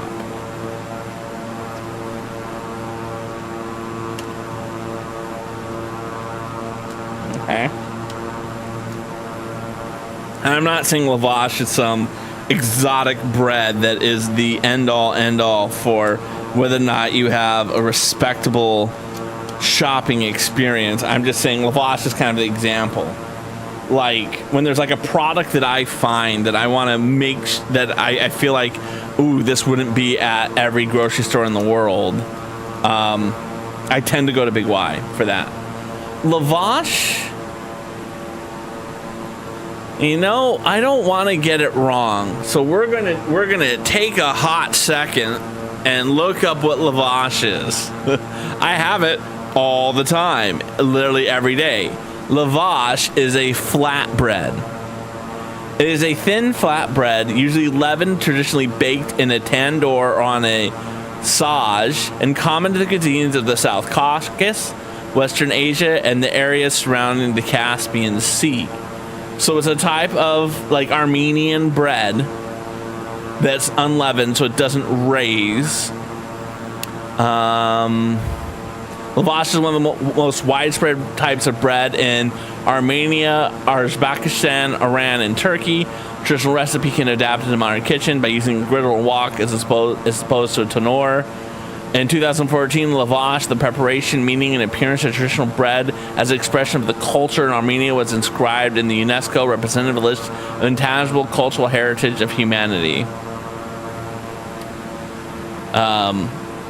It's basically just a pretty solid bread. I get a brand called Joseph's multigrain lavash. That's what I generally buy. Challah is different. It's a different type of bread.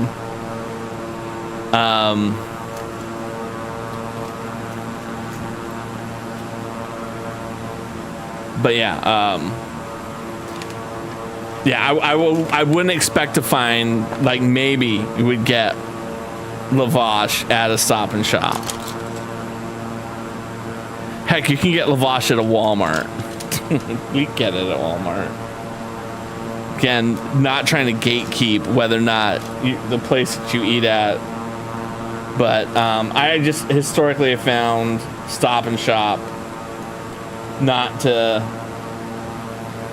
like when I wanted Zevia sodas, Big Y, not Stop and Shop. No. Lavash, I wouldn't say isn't so much. I wouldn't think lavash is Jewish at all. It clearly states it is an Armenian food. So around the Caspian Sea, which wouldn't put it in the traditional Jewish territories.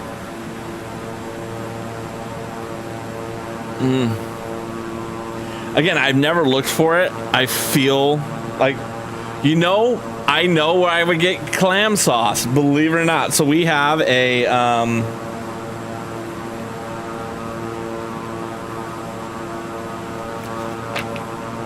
because I've seen it. I've seen clam sauce. We have a butcher that we go to, and he has clam sauce. I'll take a picture next time I'm there.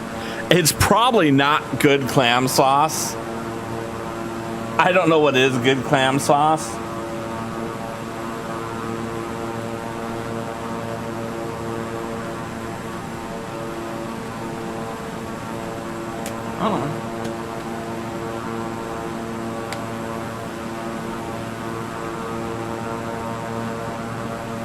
Come on. I'm forcing this in way more than I want to force it in. Hey, I accumulated 50 hours of flight time. There it is. It's really in there. Let's look up clam sauce. Because, like, I feel like when I've seen clam sauce there, clam sauce is a pasta sauce, is a topping for pasta, usually linguine. The two most popular varieties are white, which involves minced clams, olive oil, garlic, lemon juice, white wine, and parsley, or red, which is tomato with minced clams. But yeah, I would think, I feel like when I seen it, it's like a big tin can like this that you gotta crack open.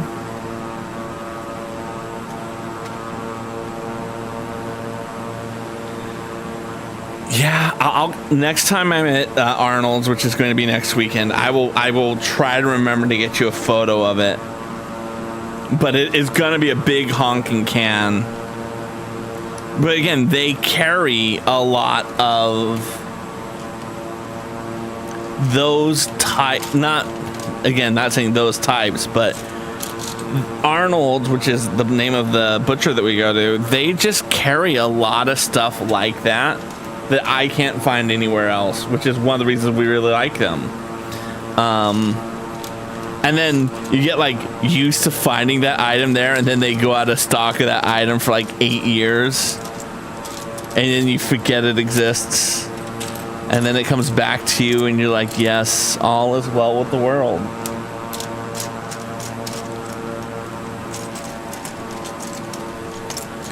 Where is that 3x1 sand green tile? It will probably turn up at some point in the future.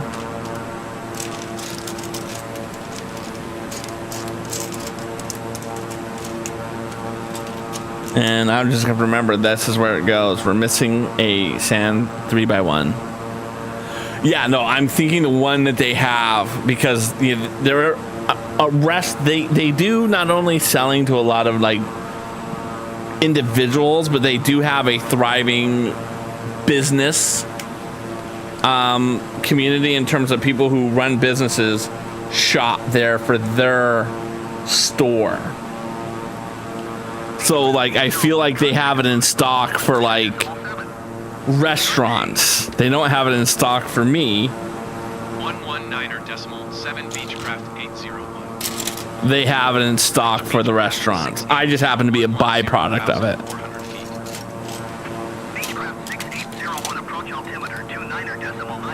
There we go. I do have to say, the nice thing about this is it's doing my descent for me. This autopilot. Autopilot is the new way to fly. Robert Center Beechcraft 680110. So yeah, so probably it wouldn't make sense for you unless you just wanted a ton of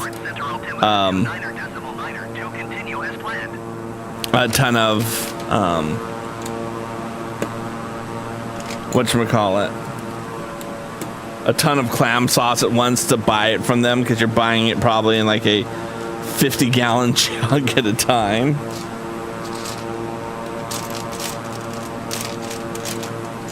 Unless it is, again, something that you can just like recant, you know what I mean? I don't know. Oh, that is not that. That is this piece. Okay.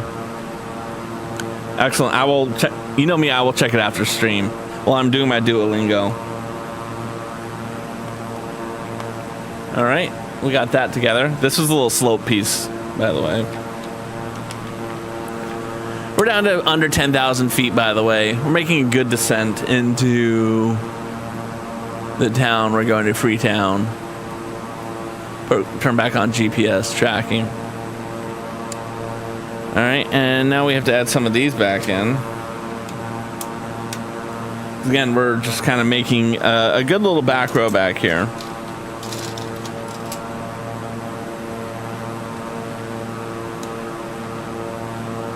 Okay.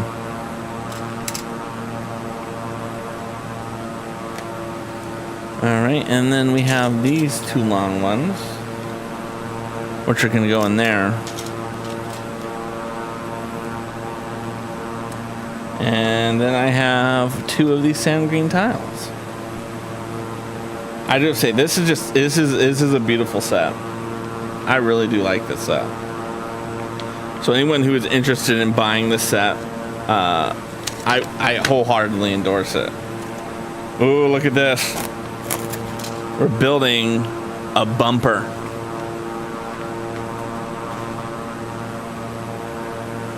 We're building a bumper. A bumper. Okay. Alright, and then we're going to take you long piece and put you there. Luckily, there's only 2 of them, so I know exactly where they go. And then we're going to take you, 4 of these, and you're going to go right on it as well.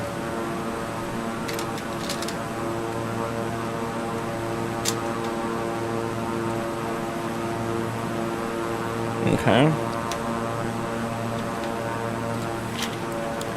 And then we're going to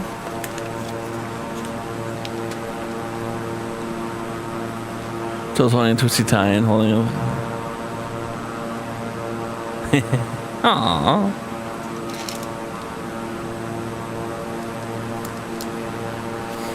Okay.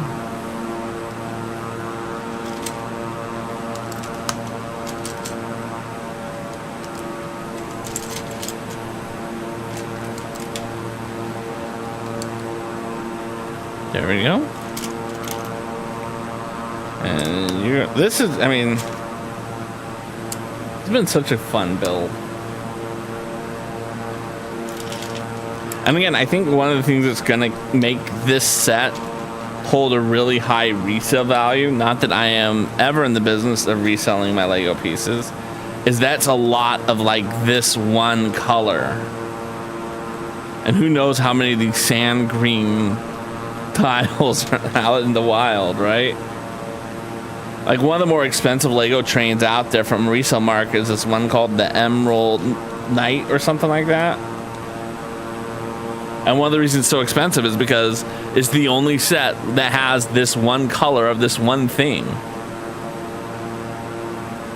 It's the only set. So it's very hard to, unless you buy that set, to recreate it. And it is a sexy looking train too, so. Let me get 2 more of these. So if you want that train, you have to pay through the nose for it. No.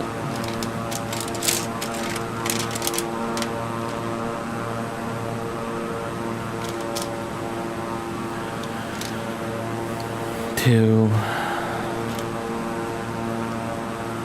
3, and 4. And then they're gonna go on just like that.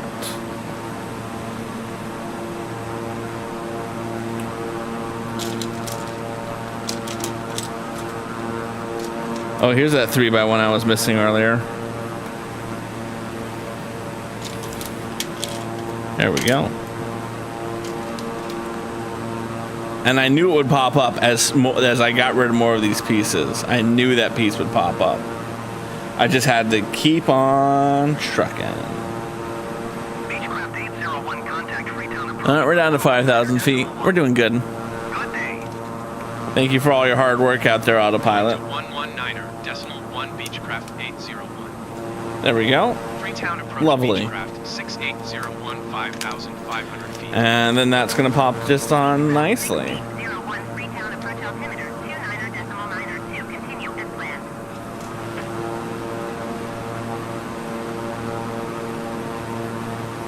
There we go.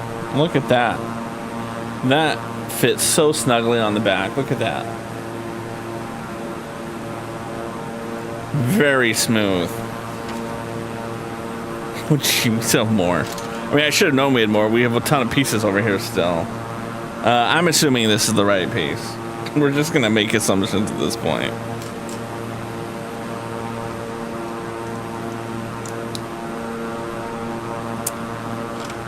Okay.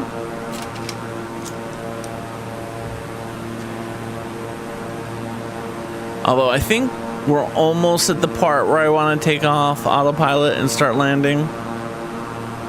Almost. Freetown approach. Beechcraft 680. Yeah, we're approaching. All right, we're going to do that. Let's slide on over. Charlie airspace.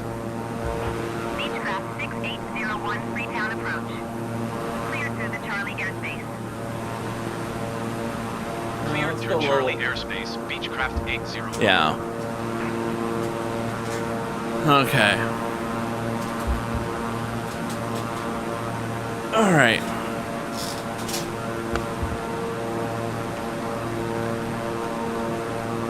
So we got to come back into here.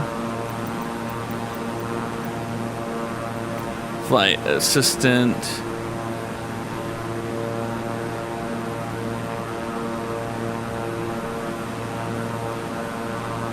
We're going to take off.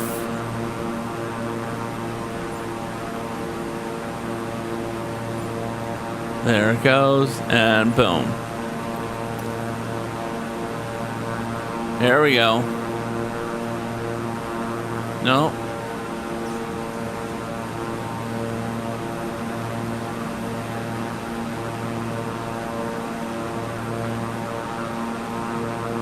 All right, we're doing good. We're 12 nautical miles out.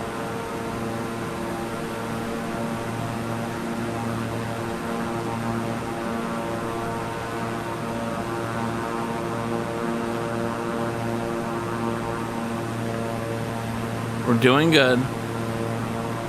We're doing good. It's a beautiful sky right now.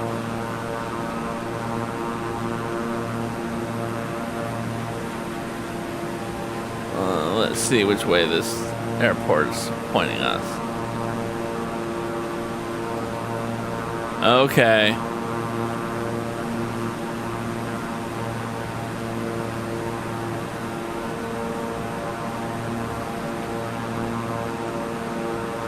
I know. We have to like fly past it and then do a big U-turn back into it, it looks like.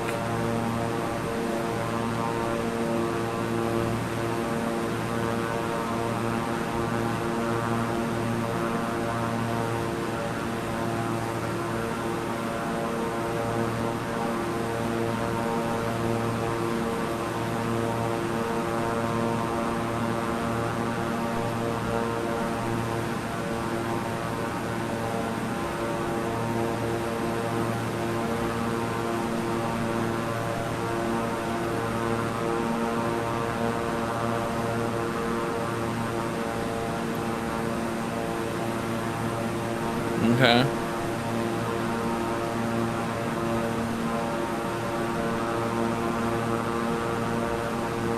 We're doing good.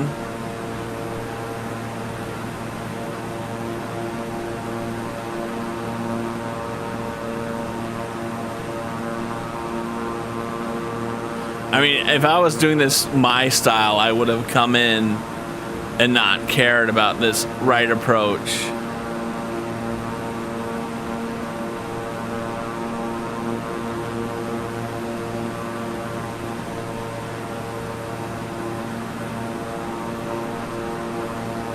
Okay. I feel like that's a good height.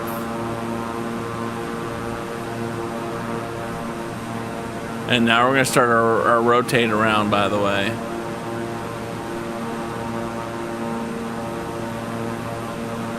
Not just yet.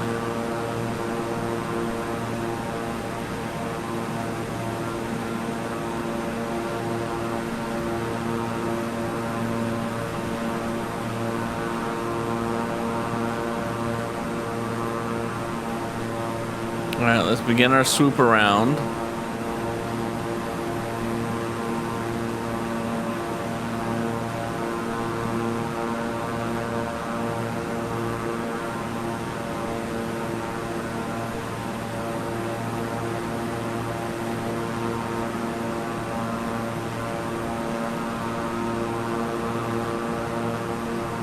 All right, okay.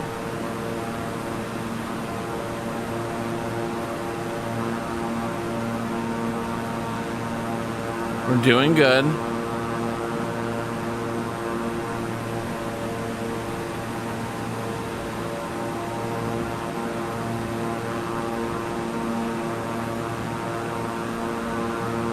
Let's zoom in on the map a little bit more so we can really see where we're going.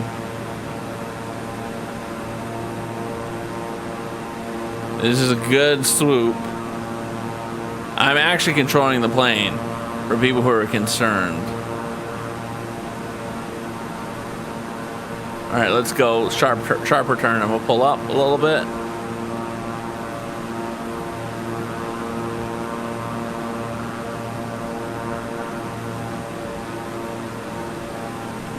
Oh yeah, we overcompensated. It's okay, we got this.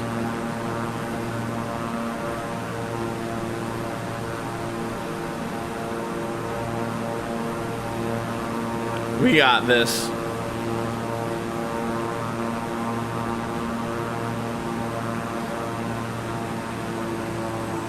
Alright, and then we gotta use the rudders. Put down wheels.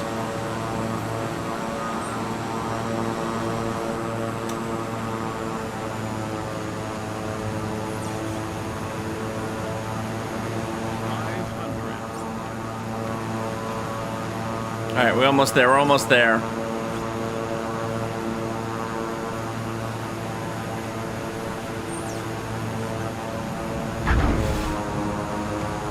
A little bumpy. Brake, brake, brake, brake, brake, brake, brake.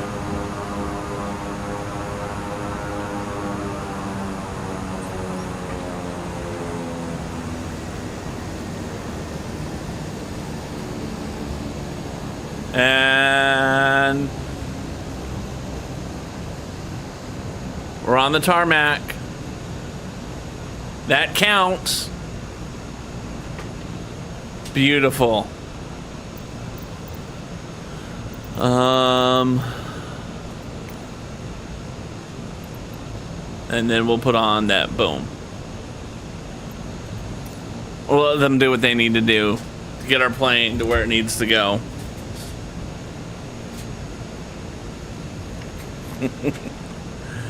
Let's also change the weather conditions. There. We can see what we're talking about. Look at that. Beautiful.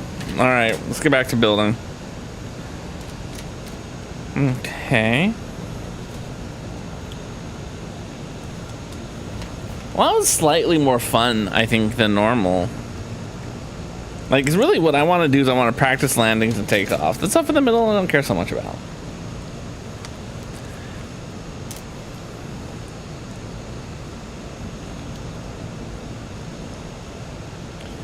There we go. That turned out pretty good.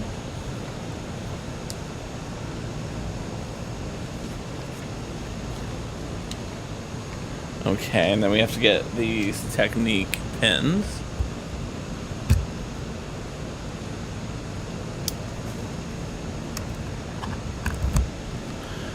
And we're gonna put another technique pin in here. Because I'm assuming this is like the carriage return or something or the other. I don't know, we'll find out. We'll get there. And we have to build 2 of those. Because they're gonna go on the edge like that. Okay. You and you. Is that just where the plane's gonna be, or are they gonna get us like actually into a terminal? I have no idea.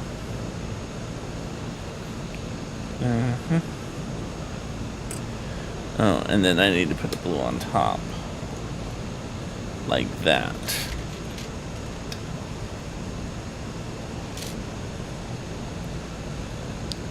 Yeah, I think the plane has stopped. So let's go into the cockpit.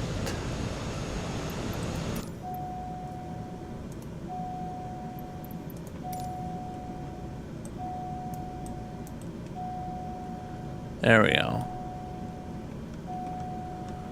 Let's get rid of the, there we go. And then we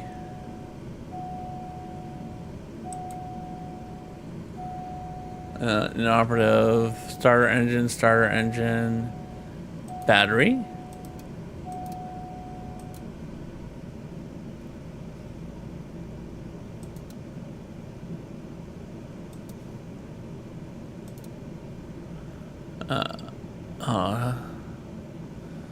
Have I done everything? I think I have starter engine, parking brake.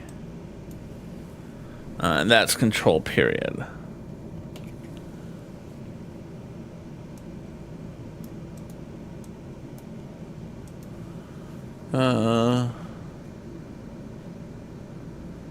I thought I turned it off.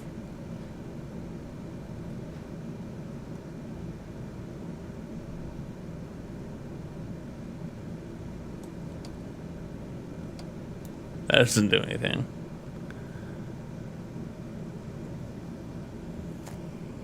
Okay.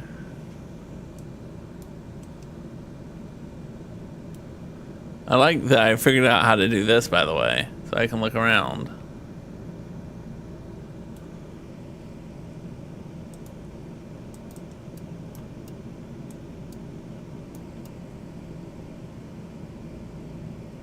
Which button do I have to press to turn this off more?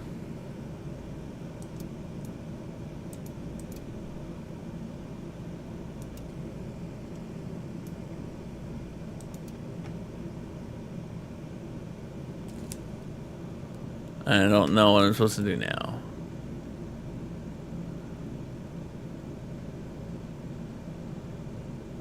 We're just gonna come in. Here we go. Nope.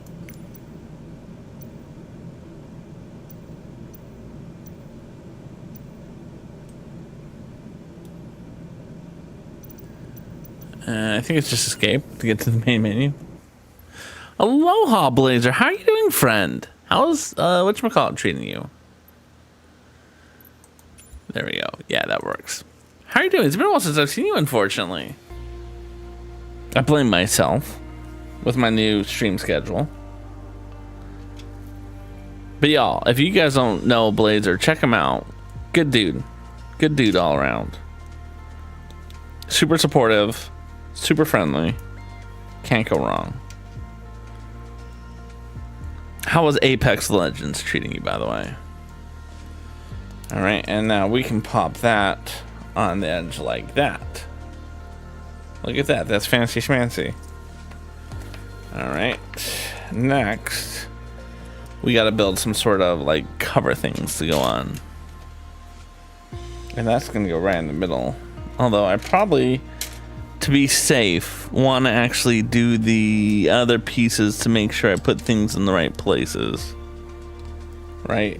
Like, I'd hate to build something and be off. I got it right, but you never know. Hey, are you doing something more that presents more of a value to you than Twitch and streaming and stuff? More of a value. I'm not saying better, I'm not saying worse. I'm saying more of a value to you. Because that's the most important thing, right? If you're away from Twitch because you're questioning things about your value, as long as it's worthwhile. You started a window cleaning company. That's awesome. We are working on a LEGO typewriter. So while you've been gone, my streams have changed to, we do flight simulator once a week. We're flying around the world, and currently we are in Freetown, Sierra Leone, and we build LEGO sets while the plane is in the air.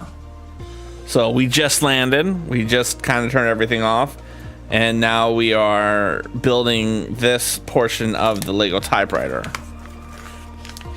Yeah, you know, I think a lot of people struggle with what is something that can bring them joy with streaming, and for me, making the realization that these are the things that I want to do and can I combine them, bring joy.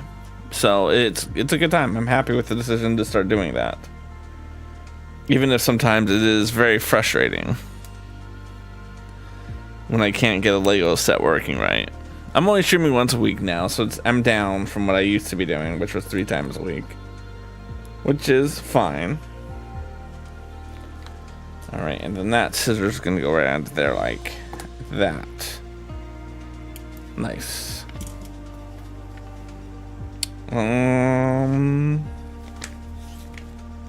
Okay, and then I'm gonna need that. Okay, perfect. And I'm gonna need this coupling piece. I have a white coupling. I'm concerned that I have a white coupling, but I don't have a gray coupling. Means at one point I used a gray coupling when I should use the white coupling. And I bet I know where it is. I bet it's right in here. So hopefully this isn't a very visible piece. And it will be fine. It will be fine. It will be fine.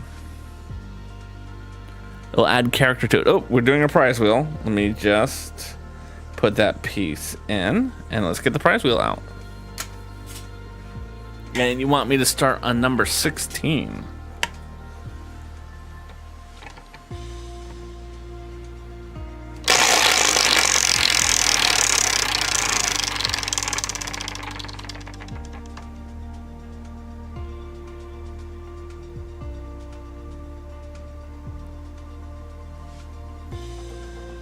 You've landed on 23.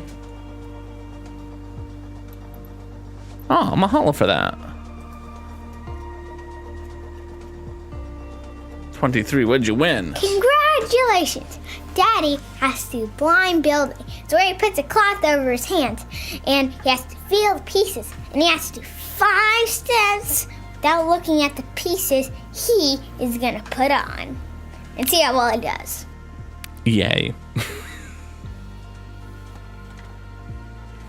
Blind building is always fun. For you, not so much for me.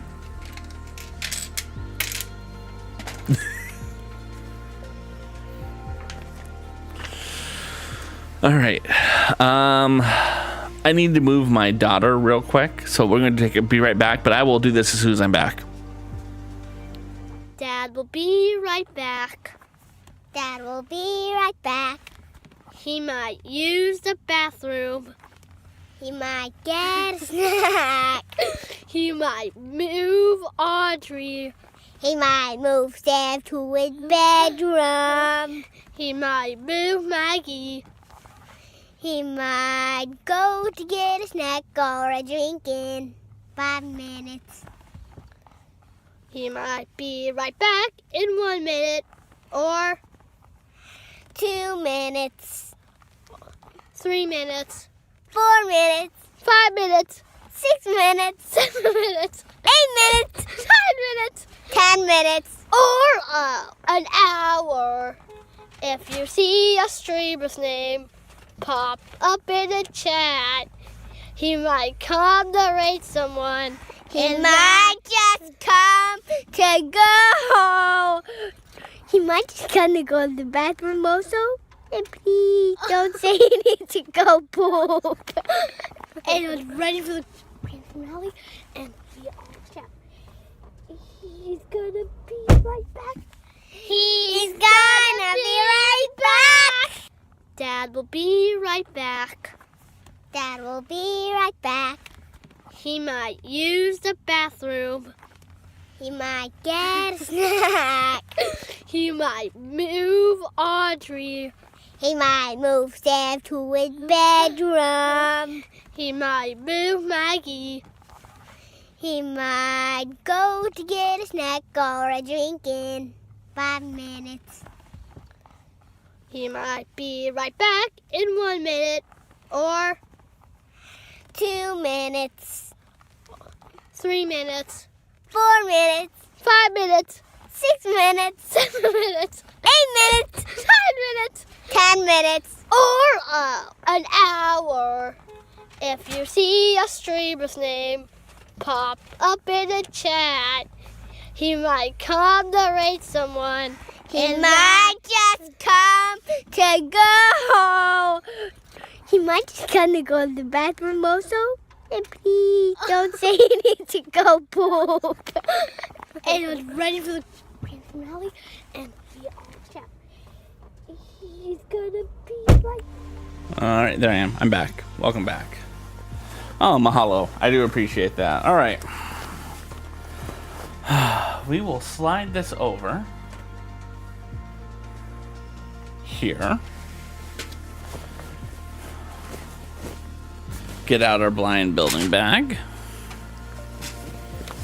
For those who do not know what this is a film processing bag. So back when people took pictures on film, they had to have a way to get the film out of the canister without any light getting onto it. And that's what this does. All right. So let us put this right here so I can see what I'm looking at. Your enjoyment resistance to spice might be slightly dangerous. This is not my first time doing this, so that's why I can figure it. Okay, this is fine. That is there. Where was the piece that I was working on? Nope, this is that. Let's go. Where was it? No? Okay. I had a piece I was working on. I need to find it. Here it is. Okay, here it is. All right. That goes through, that goes there. The thing that's the hardest about this is making sure that you have the right colors, because there's no way to do that. Okay, this is the right piece. There it goes. And then you're going to slide just in, like, come on, come on, come on. Feel the color. So one of the nice things that LEGO often does do is very infrequently do they give multiple pieces in a bag in a section in a different color. They just don't do that often. All right, I need a second one of those. Where are you? Here you are. This is the cross-cut side. And I wish there was a way that you guys could see what I was doing. All right, now I need a technique. And it's slightly easier because I've already organized the pieces. So it's just a matter of knowing which compartment has which pieces in it. Okay. Now I need a 5 technique bin. No. Oh, it has those 2. Okay. Nope.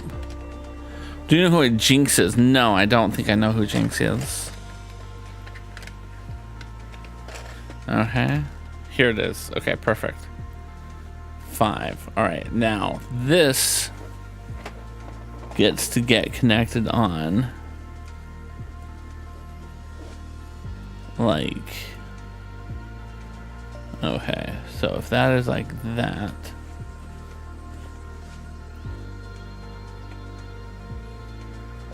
Okay. Let's turn the page, because that was step 224.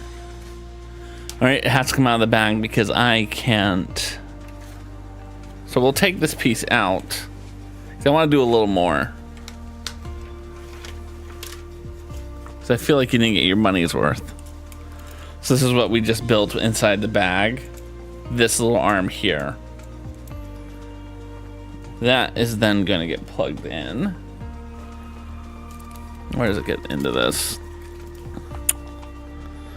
If I was really good, I would have done this portion inside the bag. All right, so this is going to come all the way over here. So this is going to slide. You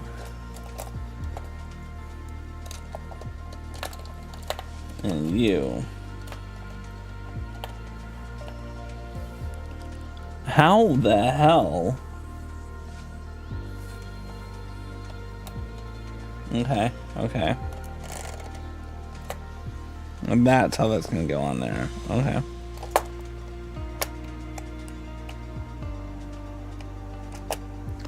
All right, and then you, what do you get plugged into?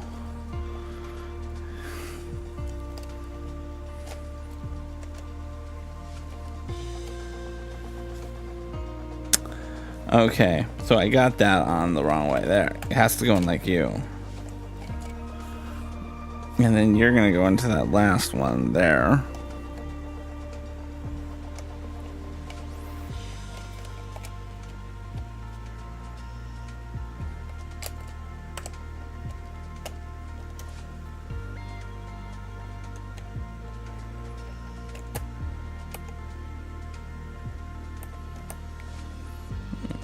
Oh.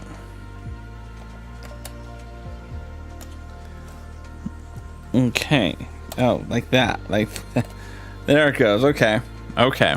That's in there now. Did it work out? Yeah, it came out pretty. It's exactly what I need it to be. Let's build this next thing on, because I wanted to give you at least 2. So now we have to build this in the bag. It's a good challenge. All right, I need a 6, 2, 1, 2, 3, 4, 5, 6, and it's got the studs in the middle. Perfect. Okay. Now I need a circular U. 1, 2. Yeah, but who is Jinxie? Oh, that's exciting. Hopefully she was in China for good reasons and enjoyed her time there. Yep, okay.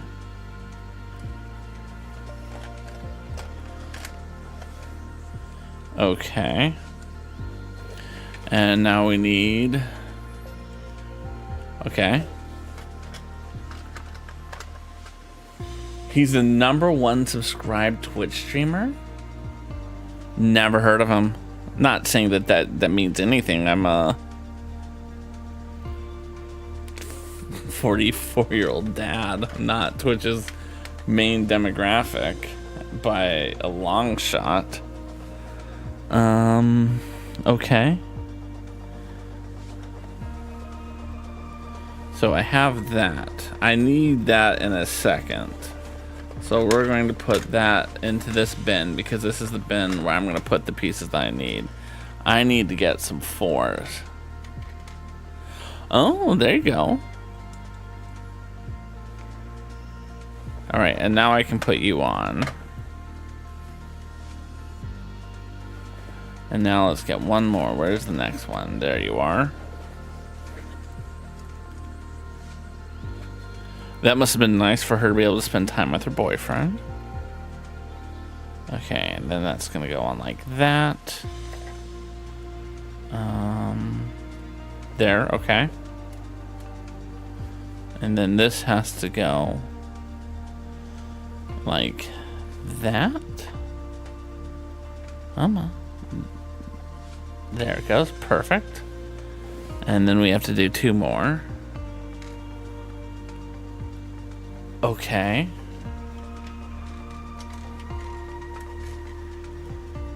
Okay, no. Okay, okay, perfect.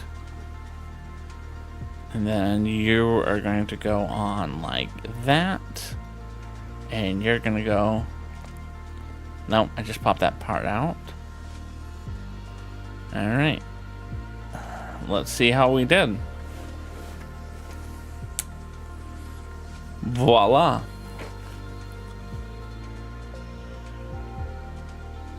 Perfect. Perfect, perfect. I'm happy with that. Oh. Nope. I see the mistake I made. Look. So it's supposed to be silver in the middle. Green, silver. Yeah, I made a mistake. I couldn't see the color, y'all.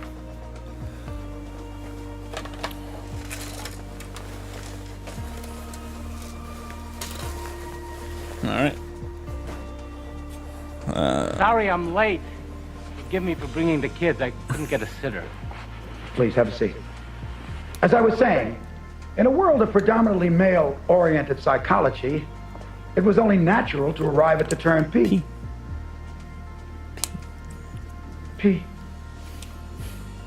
PPNV.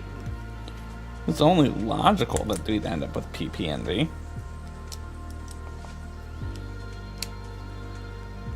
Yeah, I was pretty happy with how I did on that one.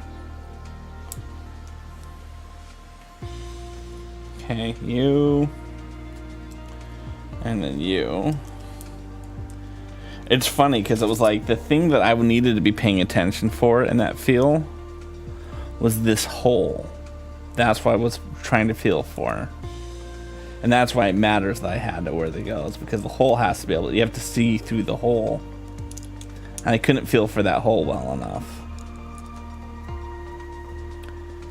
Because I guarantee you that hole is going to be used for something later. Okay. And where does that go in on this? That's going to go up here.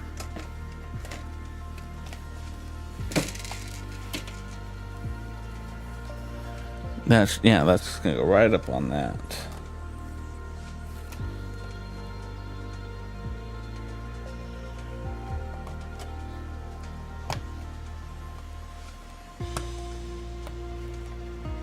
There we go. Okay. I like how this is held in tension here. All right. Yep. This is the piece precisely that the hole had to be there for. To hold that in.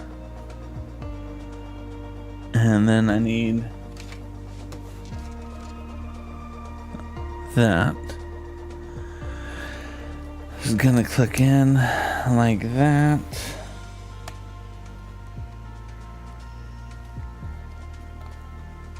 Yeah, this was a hard piece to get in on the other side too. There we go. Okay.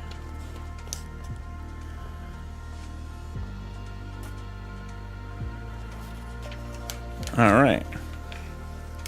So now, according to this, I should be able to, and then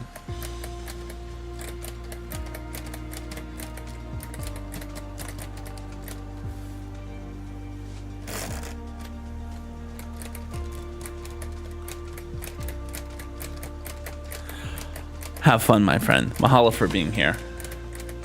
So as you can see, I can push this over, and then as I type, it moves back. Very cool. And that does it for this bag, I believe. It does. We'll be able to pick up on bag number 8 in our next stream. Mahalo to everyone for being here today. It's a little bit longer for my normal streams, but I greatly appreciate each and every one of you being here. Let's find someone to raid. As always, if you know someone who's online right now that you feel like, hey, I should go meet because they're an amazing person, feel free to drop their name in the chat. I'm going to find out who I know who's online, and we will go from there. It would help if I set this up also. There you go, move you up there. Sources, window capture. There we go, perfect. Okay, let's see who we have. Ooh, Zhang is building the Tranquil Gardens. That's a set that's beautiful and I may want someday. My cousin is streaming. Potential.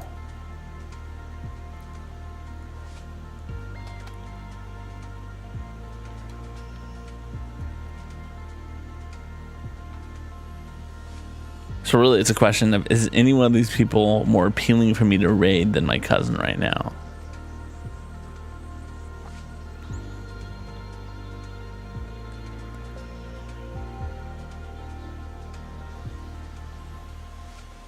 Nope. None of them jump out at me. None of them jump out and say, yes, we need to raid them over. Okay, if y'all don't already know my cousin's name is Brandon. He goes by Brandocious. He is a Fortnite streamer for the most part, I think. I think he does some Minecraft too. Currently doing a endurance stream where he's trying to get up to 72 hours of streams. There's 46 hours in. They had to reset the clock. But overall, a good dude. I've always enjoyed Brandocious Brando. Yeah, good dude, always in quality, enjoy. So we're gonna go say aloha to my cousin. I was in a stream earlier. So As always, we do not have a raid message. All we ask is that you spread the aloha spirit when you get there. We'll be back next week as we continue our around the world journey and we continue to find things to go see and places to go. If you want to vote on where we fly next, feel free to drop the visit my Instagram, because that's where we vote on these things. Mahalo for being here, everyone. I greatly appreciate you being a part of my journey to become a better leader and communicator. Let's do this.